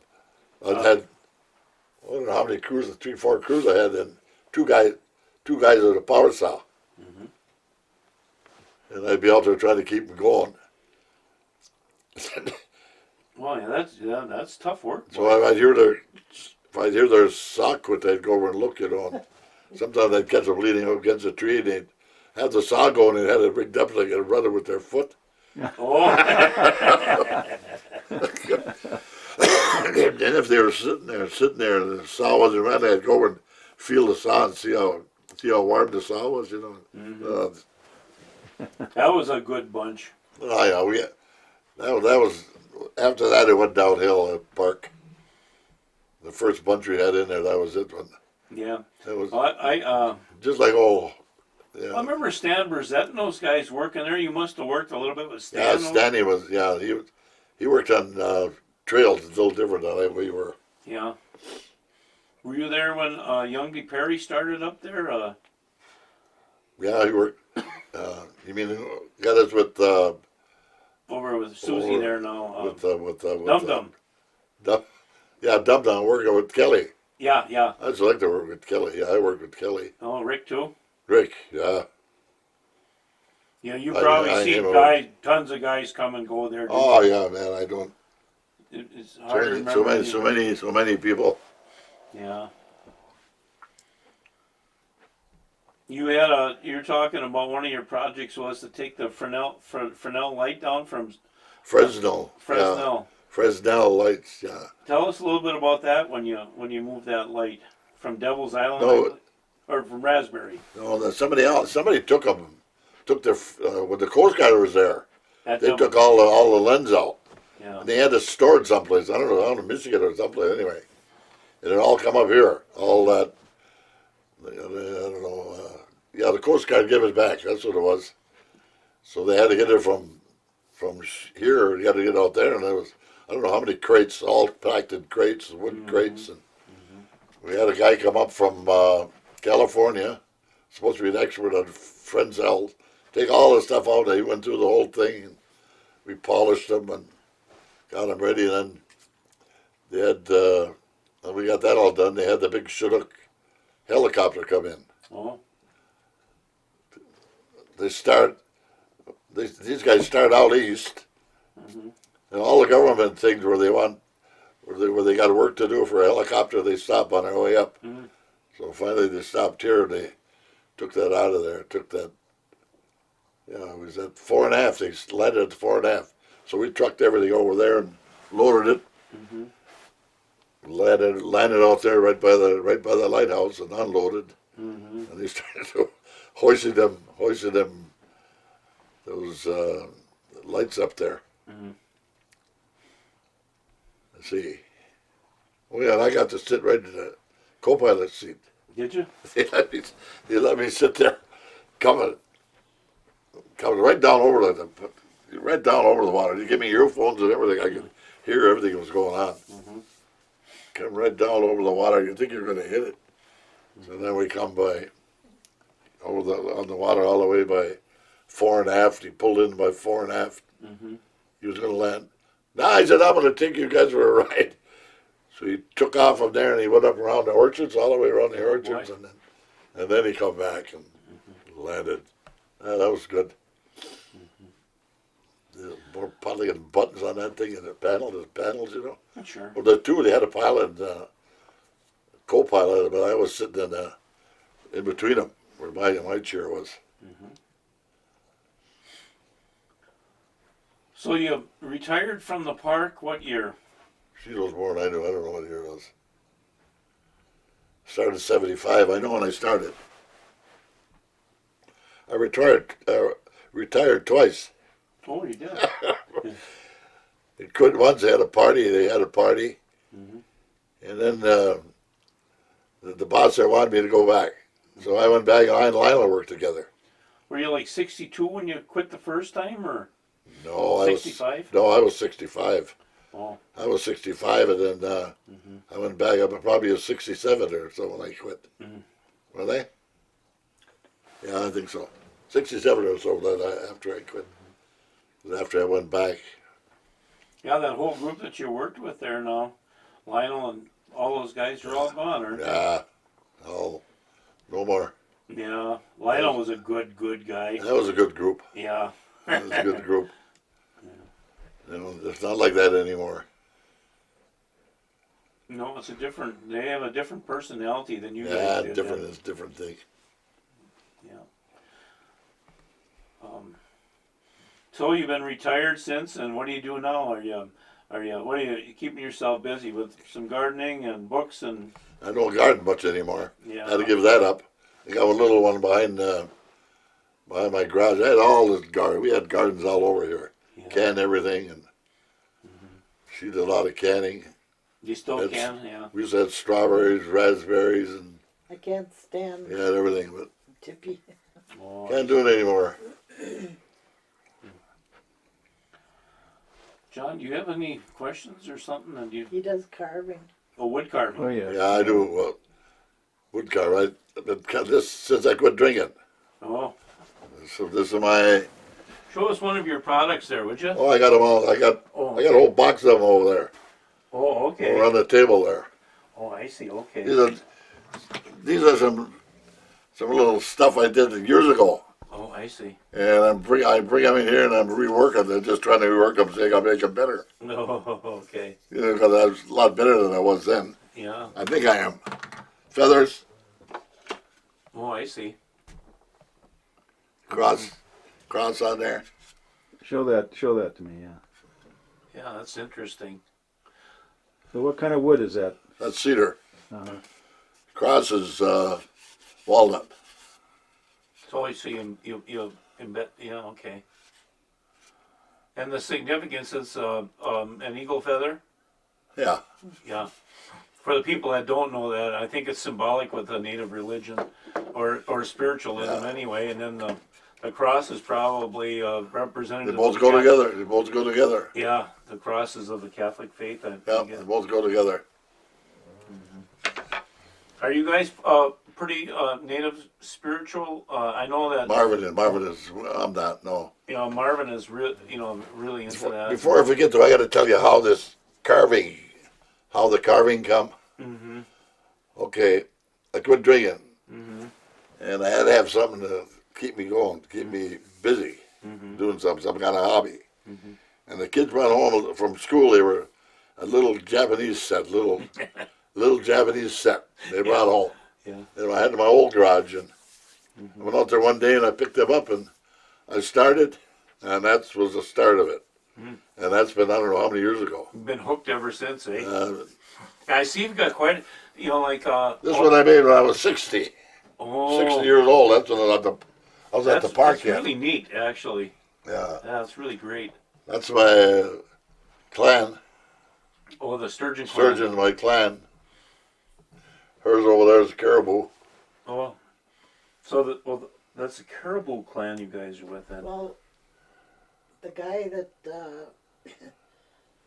Medicine man gave her that. yeah, medicine Medicine man. gave me, I didn't know what it was. Oh, I'll have to take a look at that. Yeah, it's up there. Oh, this one right here. Yeah. Yeah, I won't take it down. And What then, is the medicine man? I just run across his name. Harry Windigo, Yeah, Wendigo. but the guy that did that was out at Mishoma's house, the halfway house for, Okay. and he wood burned that, and he wood burned that for us, That's beautiful. isn't it? Yeah, You Took didn't him know 2 that? hours to do that. Sat right there and did it. he did. Yep. Same with I this. didn't know he could do that, that he had that talent, but he had worked at tattoos, doing tattoos on people, so he had a talent of drawing. So the stuff on the table there is stuff you've done, Marvin? Yeah, all Yeah, except that, I'm gonna donate that out to the all out to except the that red, wagon. Bobby, why don't you bring over some of that stuff so Marvin can talk Um, about it a little bit. Just one at a time, kind of. don't drop it. No. Yeah, you get. They don't call me Hans Nelson. There you go. So what is this, Marvin? That's an old Indian blowing a flute. But the pattern come from what's it called? What's her name? Pavla? Sandy? What's her name? First Sandy name? Pavla? Yeah, Sandy. She had something like this down to the Artist Guild. guild. Oh, I see. And I changed the pattern. I put feathers here and shortened the pipe up and put this in there. I'm giving this a Scooter. You know Scooter Charette? Yeah, I Plays know the flute. Yeah. I'm giving him that. Oh, that's And I got nice. rid on here. He's really talented. Win one day at a time. Uh-huh. Yeah. Drinking thing. Yeah. Yeah. Did you get that? Yeah. Yes, I did. That looks great. Very nice. Here's the, I don't want to get in the film here. No, that's all right, Bob. Don't worry about it. That's a loon. That's going out there too, out to the Even Start. Yeah, the Even Start of Redcliffe. Yeah, these are nice.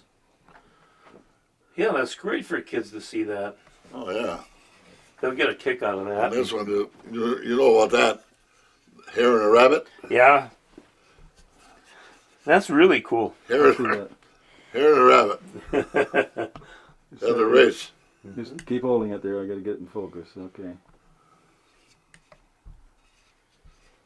I'll Oh, take yeah. them back. That's good. Should I bring this thing Yeah, over? bring the other one. That tree. Yeah, this is really interesting. This baby.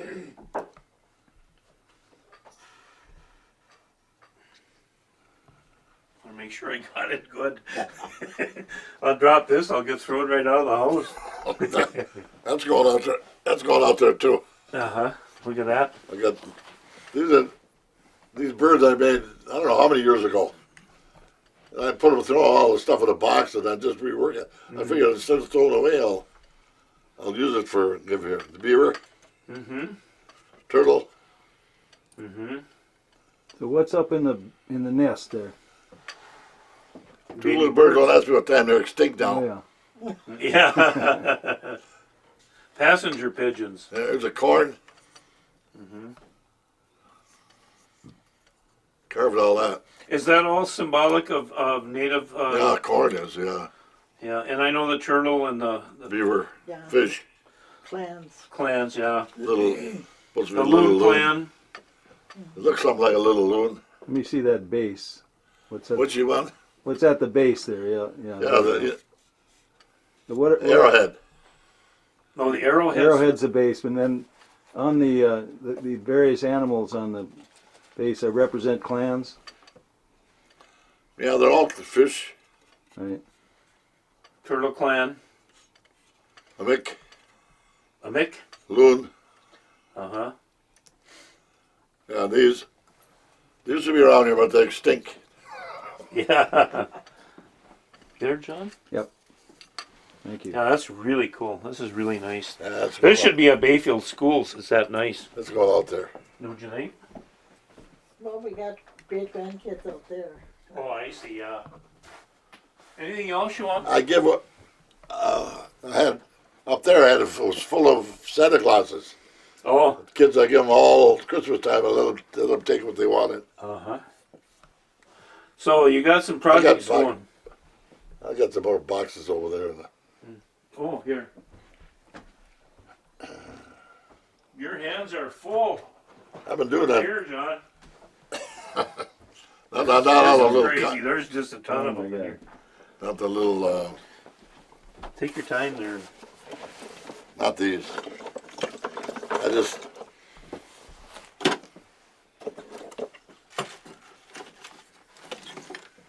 I didn't make. I just put them together. I didn't carve them. Oh, I see. There's a turtle. I got a story about turtle. For a couple of years, I didn't feel like carving. This year, I started, and I was supposed to make turtles, and I don't know why. I went out there and started making turtles. I didn't know why. And I'm sitting here, I'm looking. There's a little turtle right here. Come right up by the window. Oh, So then I made the turtle and the rabbit. And I'm sitting there. I looked out, there's a rabbit. Turtle and a rabbit. Then I found out people that like turtles and things, you know, they're clans, so I give them away. I give everything away. yeah. Very nice, yeah. And another one. Little loon. Hold them up in front of you so I can. When you show Yeah. them, just so I can get a look at them. Yeah, let them pan in on that a little. Yeah, that's beautiful. It's got a fish in its mouth. Yeah. My hand starts shaking. Yeah. Oh yeah, I see that.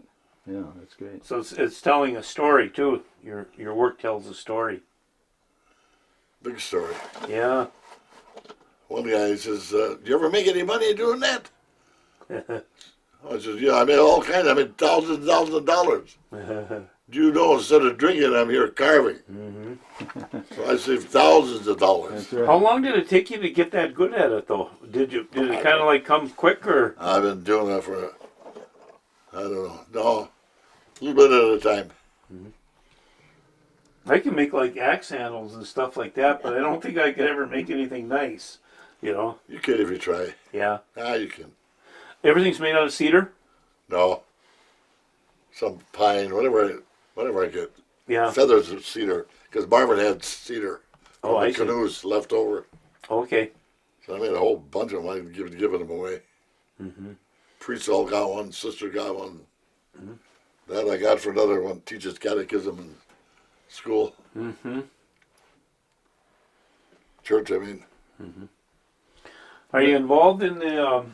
Tell us. I want to know one of the stories too, and it got away from me. So I wanted to tell us a little bit about the St. Anthony Church and the people that are resting in the grounds there too. I know that church is a real part of this community. So I don't know who would like to. She knows Well, let's finish this. her area. Yeah, Okay. show me a few more here, Marvin. Here's one with a peace pipe. Oh yeah. Nice.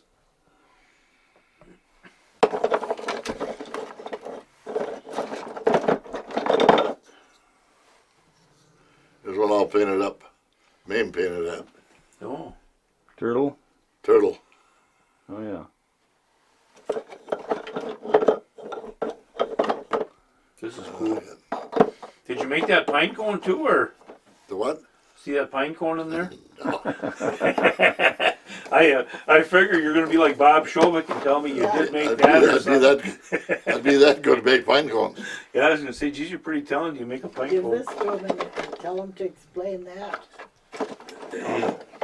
Here's this nice spoon here. Well, I made that for I was making it over. She didn't even know I was doing it. But I made it too thin. And we broke it through. Oh, So before the 14th, I had to fill it in. oh, I got Gina, Marvin and Gina on the back here. oh, isn't that nice? Written Yeah. on a star, and then I got that. Yeah, Hey, beautiful. That's Hold, made out hold of that cedar. up, Marvin, so the front and the back, so I can. I got to get in there. You see it okay, John? Focus is this the. Now let's see the back of it. There's a heart. Okay, who was this for? That's for Gina. Okay, now let's see. Gina, I made it for her. Yeah, see the back of it now. Turn it around. There you go. Nice. Yeah, this is where I got on here Marvin and Gina Mm-hmm. written on there. I didn't know how I was going to fill that hole. That's what I figured. How romantic. Yeah, then it makes you really just love him all the more. Oh yeah. Conk. Yeah. Yeah. You got it, John? Yep, Yeah, I do. nice. Thanks. I'll put that back for you. I'll then. just leave it here. Okay. Before you guys come, I got my carving tools over there. I carving right here. I put a box here. I got a box. Put a box here, and then I put this up, and I carve it. This catches the chips. Oh, I see. Then when it kind of gets full, I just take it and dump it in the garbage. Oh, uh-huh. So she's letting me do it here. It's all they're clean, you know, the cedar chips. Sure. I'd let her sew on my shop if she wanted.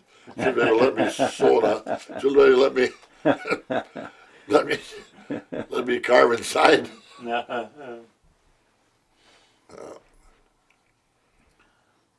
So do you want to? Should I swing around for? Yeah, let's talk a little bit about the St. Anthony Church, and I don't want to forget that while I'm here. I All figure. right.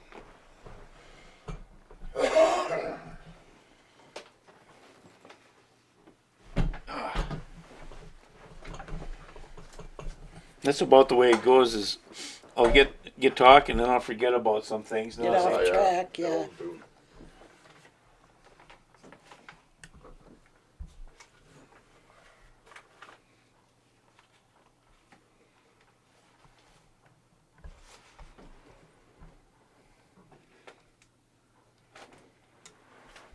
Okay. Gina, we just kind of got the information from you just a little while ago that you're pretty strong Catholics and those type of things, and I know that your religion has played a large part of your life.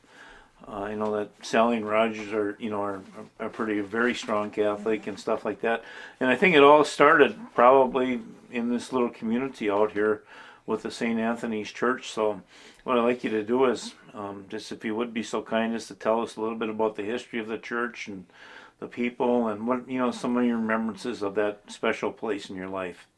Well, to start out, I wasn't baptized Catholic until I was 18. My dad was Catholic and my mother wasn't. So we weren't anything. We used to go to Bible school up at the Happy Hollow School in the summer. They used to have Bible school. We went there. So then when we got older, we got it in our head we wanted to get baptized Catholic.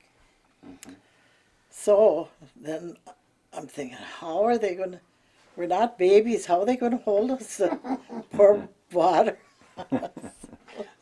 And then, well, we just put our head sideways and they poured the water over our head. And then one of the, Darnell Bellinger, he's my godfather, and Joan Slack, Butterfield Slack is my godmother. And then Elner, she had Lawrencey and Dolores, Lawrencey Bellinger and Dolores Butterfield. And then Winifred had Dale Bellinger and Bev, I think it was Bev Benton. And that Dale, he was the cut up. And he started giggling, and there we are, the solemn ceremony, and he started giggling. Well, when you're not supposed to laugh, that's just when you laugh, The most, yeah. especially in church. So anyway, that was the start of me being Catholic. But the church, I think it was built in 1898. And see, when we were smaller, we used to go, they used to have catechism for the kids in the summer. And we used to go. I suppose the sisters wanted Sister us. Corley used to come out here. I don't know what the sisters were that came. I remember sitting in the back shed and the mosquitoes were biting us so bad that she covered us with her habit on our legs. Oh, And let's see, what came next? Well, the church was closed down by the bishop because, well, priests were getting kind of rare, and there wasn't too many people out here at that time. what years did it close down? Do you remember? I don't know. It's after we moved up here, because we used to go to church Before up we there. moved here, did it? No, it was after. after. That was after, because I remember our whole bunch going up there. And they closed that and we started going to Corny.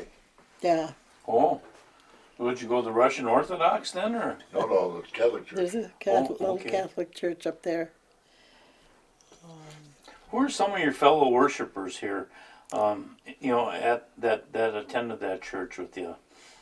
At that time, Yeah, during your life here. I mean, well, my dad got back into going to church after we were baptized. I just said to him one day, "Would you like to go to church?" And he said, "Yeah." He must have been waiting for me to, make the offer. yeah, Interesting. yeah. And then they had what we call their marriage blessed in the Catholic Church. Just, I don't know what year it was, 1974 or something like that, in their later years. And that was up in Corny. When we first started having our picnics out here, we have an annual picnic. And at that time, Father Willie was the priest, and we'd have Mass first, and then we'd move down to the park. We call it our park, and have our picnic then.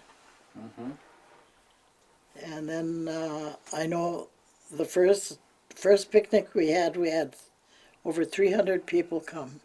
Ooh. People that used to live here especially, and it's dwindled down, dwindled down. Now we have it up at the church, because it's not a church anymore. Yeah. But there's still a few stragglers come along. I know.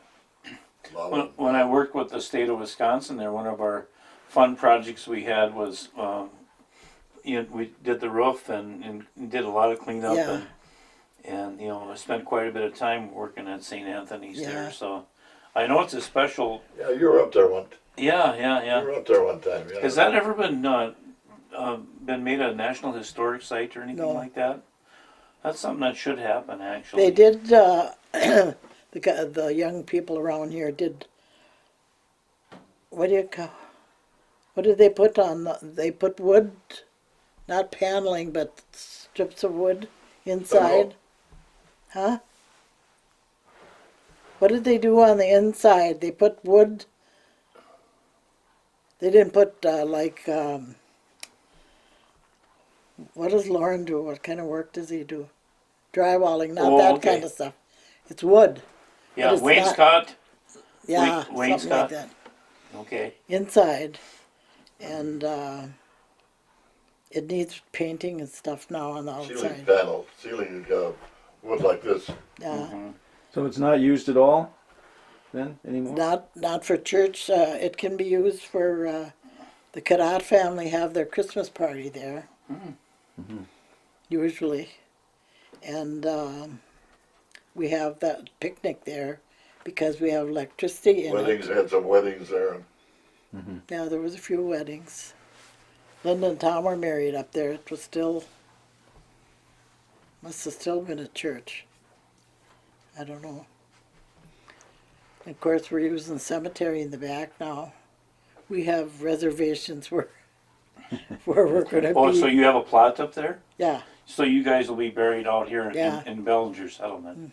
Linda has a map. Make sure you come to visit our grave. I will. Pray for us, don't forget. Well- You let a Lutheran in there? Huh? You let a Lutheran in there? There's all Anybody, kinds. anybody. You don't be Yeah. whatever. It's like whatever you Frank want. Uppedall says, Yeah, so what are you drinking, Chief? Remember that one? who? Frank Uppedall. I said, what are you drinking, Chief? We used to call him Chief Uppedall. He says, I'm like a cemetery. I'll take anything. Amadant? Joe Amadant you're talking about? No, Frank Uppedall. Oh, Upton. Yeah. Oh, Jenna, do you have family buried in the cemetery? Yeah, I do. They hadn't used it for many years. And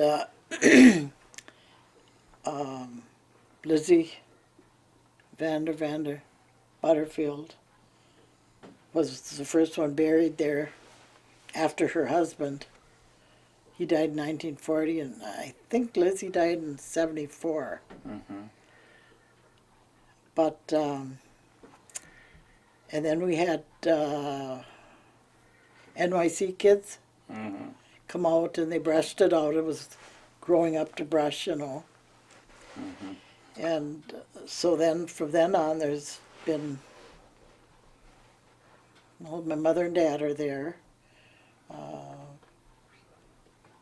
There's quite a few people. I can't even. Yeah, name you, them all. you must have the record someplace who's buried there. Linda has a Leah's got a map little of it. baby there. Huh? Leah got a little baby. Yeah, Leah has a baby there. That was really a sad thing. Do you know who Leah is? I do, yeah. Yeah, Linda's one of Linda's daughters, Yeah. and her baby was born early, and I don't know what was wrong with it. But I had made a baby quilt for the baby, and I said, "Well, I'm going to give it to her anyway, regardless." So here, see, there's the churchyard. There, you can't quit saying church. The churchyard, and then there's a little driveway goes up to the cemetery. So here's the father, Leah's husband, carrying this little coffin, and then the quilt was draped over that. That made it worse yet. Oh, that's good. That's a Yeah. killer. Yeah. You know, as I recall the whole area, I remember when the Toppings lived here, Yeah, just up the road, and all the Cadets, you guys, the Bellingers, Aikens. Aikens, the Goldmans, the Pratts, you know, that way a little Yeah. bit. On the far end is the McCutcheons. The Bellinger settlement. How did the do you know the story? I know Linda knows this story. How the Bellinger settlement came to be. Can you tell us that story? Well, I think he homesteaded out here, the old Frank Bellinger. And I don't know how many acres it was. Oh, he had a section, wasn't it? Section of land. And then when he had a big family too, and when each of his kids got married, he gave them 10 acres. And he gave the acreage for the church, the Donated. cemetery, and for the School. school, Yeah. where the school was down there. Frank Bellinger Sr. Yeah.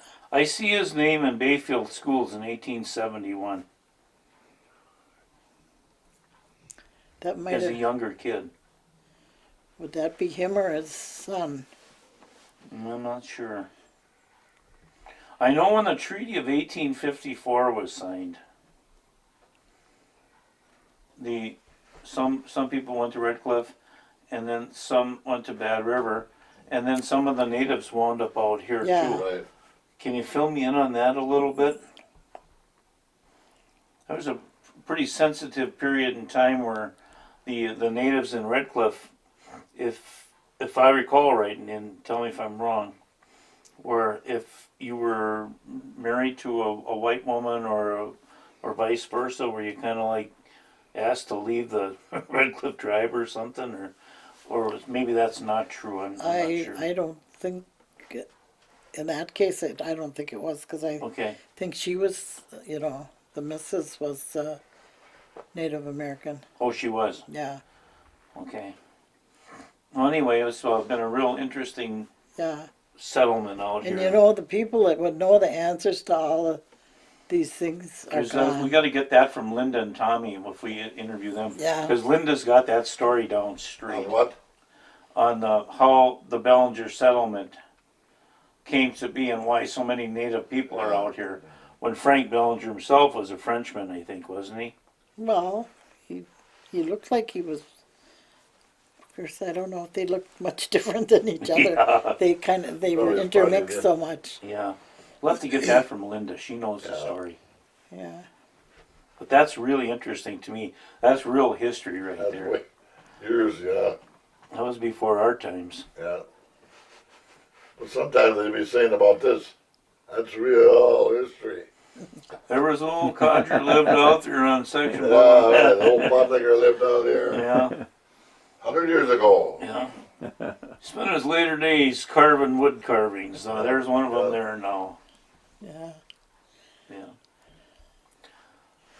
Well, John, I don't have much more to ask right now, and Nina, do you have anything more to add that we haven't covered? I don't know. Oh, I should look at my list Look at your list, yeah. yeah, if I can see it. we got to get some pictures on photos on the wall and stuff too.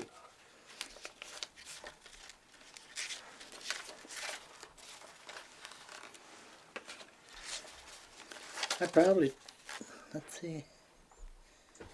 Oh, I got going to Arlie's on a tray. We went from, I suppose we lived up here at that time, down the hollow, down the Pratt Road, and where Arlie Pratt lived, across a big field, on a Sunday, to go there for Sunday dinner. In the middle of winter, you couldn't see 2 feet ahead of you. Horses pulled this dray. It was called a dray. It was just a flat thing. And us kids were laying on there, and we were covered up with this blanket. Couldn't see where you were going, but they knew the way. That was what I remember on a Sunday. That was, Tell about when your dad took your grandma for a ride. The manure thing. Manure wagon? Not a wagon, it was a stone bolt, David. Oh, I don't know. Skids, Anyway, they were, the horses jolted. they were going to, where were they going to? I don't know. Oh, I think he told that story on that other video. Anyway, the horses jerked and took off, and I think Grandma tipped over In the manure. in the manure cart. The manure thing. oh Probably gosh. had a little bit hay on it, but Yeah. She said Not too happy when she came out of that situation. her dad was laughing. He didn't want her he to. didn't want to show that it was Yeah. funny, but He was laughing. he had an awful time keeping a straight face. She was kind of strict too, just like Yeah. her mother, that. Her grandma. Did I tell you about? Yeah, I did. Celebrating the war, end of the war, Yeah. Christmas programs, sliding at night down the hill. The big kids would build a fire on the side of the hill. Of course, there wasn't many cars. We could slide down the hill. And they didn't sand the roads, and there was no reason. I guess there wasn't enough cars to go. But we used to go sliding all the, and then this one time, my cousin and I, Joan, we just had skis with a strap, one little leather strap over it. So we had 2 pair. So we're going to have fun. We're going to ride down that like a toboggan. So one of us sat on the belts, or whatever you call them, straps, and the other one pushed and jumped on, and then the skis went out, and we were going on, sliding on our butt and laughing and having more fun. Do you think today kids could make that fun? You know, they couldn't. They wouldn't know how. No. You'd have to play the video game of it. You'd have to. They'd have to have a snowboard and all that. Yeah. Yeah. They'd have to drive them to Asheville Bay to have fun now. Yeah.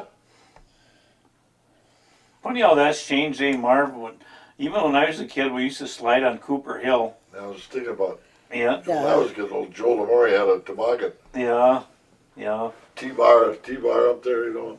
We'd Yeah. all pile on that thing right on the old association, that way, way down the end. Mm-hmm. The old fruit. Yeah. Got brave, we'd even go up on Cemetery Hill down. Yeah. No cars though. Yeah. No cars around. Well, we were allowed to go to Mel Erickson's. We'd start by Mel's there, and down the hill we'd go. Yeah. And I can remember having that, you know, the rocket flyer or whatever it was. Yeah, right. Just proud of myself. Walk all the way up. The healthiest things you could do in those days. Yeah. Now you get arrested for doing that In the summer, we'd swim all day. every day. Every day. Every day we'd swim. Yeah. Played in the summertime when I was a kid. We'd swim like you did. We'd play baseball in front of Badine's Fisheries there. Yeah.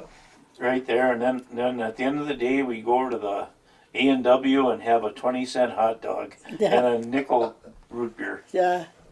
Mom would give us 50 cents, and boy, I'm so hungry then. Yeah, right. When I was a kid and we would go to town, young kid, and we'd have 10 cents for 3 of us. And we'd go into, what was that drugstore? Bruners. Bruner's drugstore, and buy guess what's.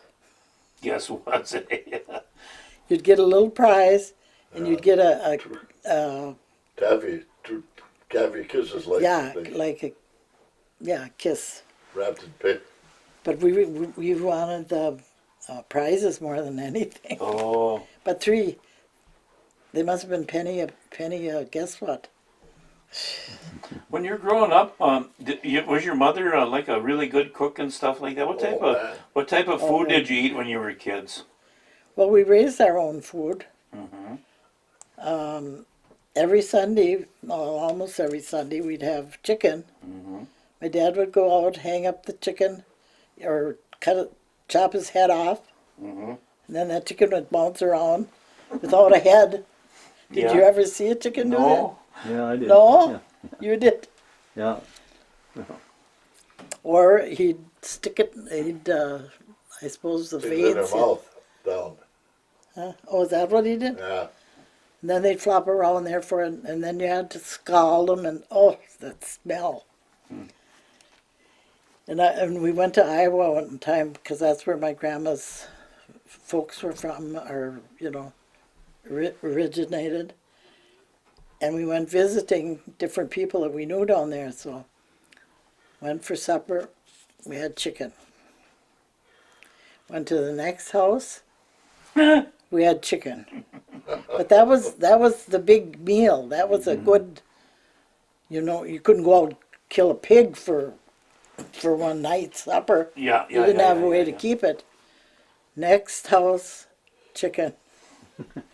Finally, one of us kids, I don't know who it was, said, "Chicken again," and they were putting out their best food, Did you guys like salt a lot of stuff and smoke your own hams and stuff here? Or?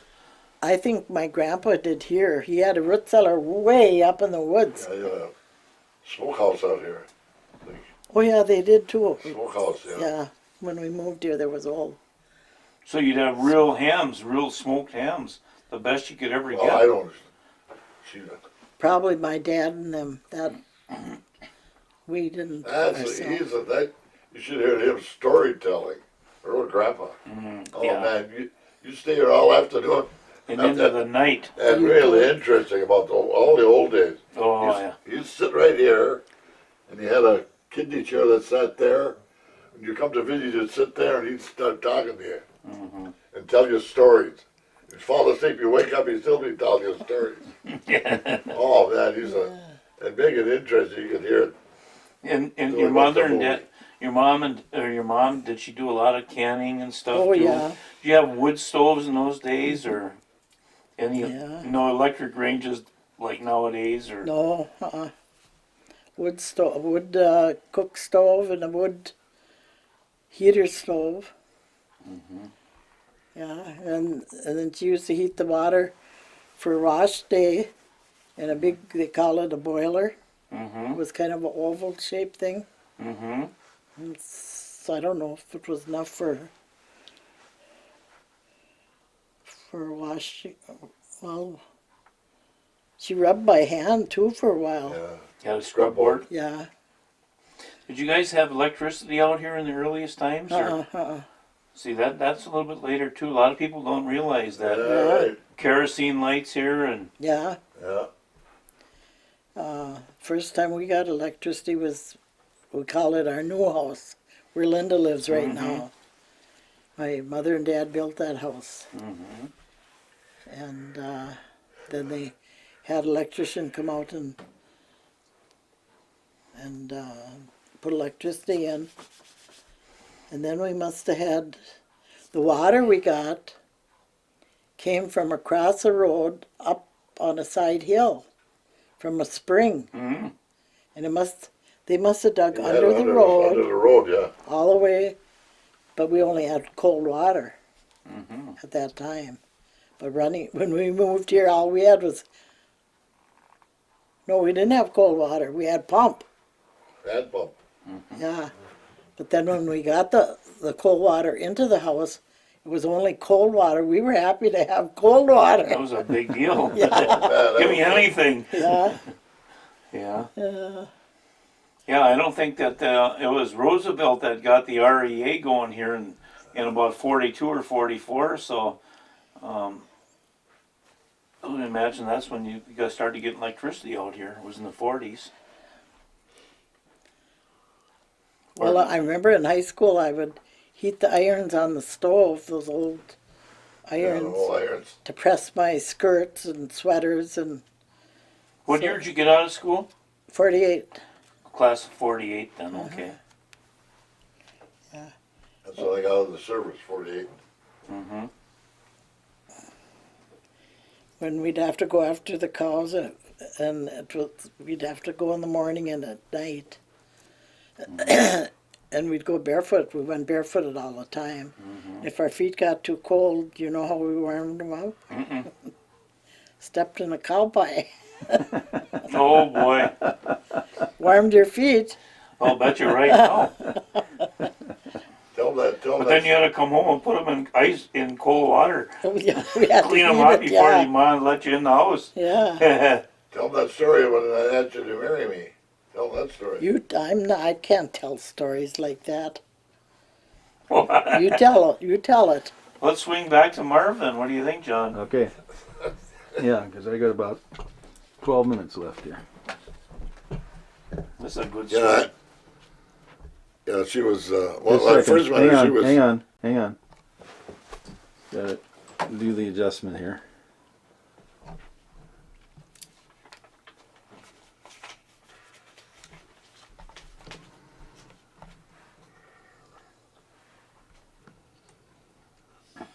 Okay.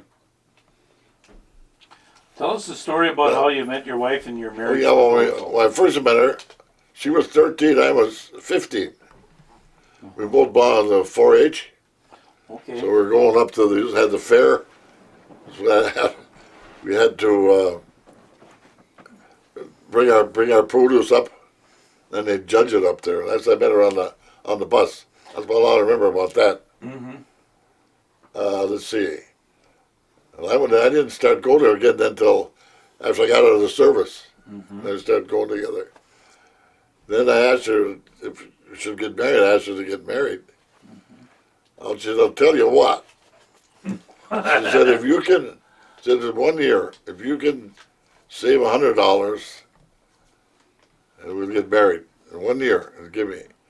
So we got close, she asked me, said, well, how much money do you have saved? Jesus, I got about maybe, if I squeeze, I might have $1.98. She said, that's close enough. That's close enough. So we run away and got married. That's when we run away and got married. Yeah. Before you shut off, I got to tell you about carving, about this old Indian. He was an alcoholic. So so that's what he did. He carved, keep from drinking. And he built a big wooden box. He had a big wooden box like that he had in his shop. Whenever he'd carve something, he had 2 locks out of big Yale locks. Every time he'd carve something, he'd open it and he'd put the carvings in there. And he says, every time I start thinking about drinking, then I'll carve something and put it in there. And he's getting up in age, and his wife says, you better show me what you got in there. Well, he says, I don't know if I should or not. He says, all these years I never let anybody know what I had in there. Yeah, but she said, you could go drop dead anytime. You better show me. He said, okay. So he opened the box, and he had 1 carving in there. Man, she said, you did good. You mean you only had you thought about getting drunk once? She said, but yeah, well, that's all right, but where's all the money from? Well, he said, that's from all the other ones that I sold. But it kept me sober. Yeah. So if anybody listens to this and they want to drink, take up carving. Take up carving, keep yourself sober. Amen. Amen. Yeah. Okay. Okay. John, there's a few. If you got. Just tell me again who's in the picture. You don't have to go down the line, but this is whose family is this now? Yeah, that's DeFoe family. My dad and mother there, John and Dorothy, In the back. back. And that's all of us there. I'm the oldest. See, I'm the biggest too. So that's you and your brothers and sisters. Right. That's a lot of kids. Yeah, there's 11 of us. Yeah. You're on the left? Yeah, I guess, yeah, left. Yeah. Biggest one. Tallest one. How tall was your dad? Was he your size or? He was old. No. Okay, who's that, Marvin? Who's in the picture? Which one? Where are you at? I'm at the Well, that's her dad and mother. that's your dad and Her dad and mother. Here. so that's People? Lawrence and Ruby. Yeah. Okay. And what was the occasion? That was her 50th wedding anniversary. 50th wedding anniversary. Okay. Marvin, who's in the black and white picture? Yeah, my grandfather in the back. What's his name? Mike DeFoe. Mike DeFoe. And how about down below, the 2 women? Margaret. That's his wife. Which one is Margaret? The pretty one. In the white blouse? In the No, that's the daughter. This is all your. Okay. The dark, the one who got her hands folded. Yeah. Yeah, that's And what was her name? 49. Margaret. Margaret. Okay. Okay, who's in the picture? In this photo, which is taken in 1949, we have Mary Butterfield, and to the far right is Gina Butterfield, and the center is Eleanor Butterfield, and the one on beyond your left here, that's Winifred Butterfield, and the family is together with their parents, Ruby and Lawrence, On either side. Yeah. on both sides. Yeah. Okay. In this particular photo, we have the Marvin and Gina DeFoe family, Let me and just go in and get a focus here. I don't. That's just my family. Yeah. This is See, I'm seeing through. Okay. so, and this is what year was this taken? Do you think? About 1965. All the kids are on there. Yeah. Well, that's a big family. No, that isn't all our kids. No, it isn't. So there's a couple generations here. Mm-hmm. Let's see. I don't forgot what. So who's on this again? Just generally, This that's is Lawrence and Ruby and Mary and Winifred, and in this photo is Marvin DeFoe plus the grandchildren of in this photo there's Linda DeFoe, Jimmy Barningham, and an assortment of family members. yeah. Okay.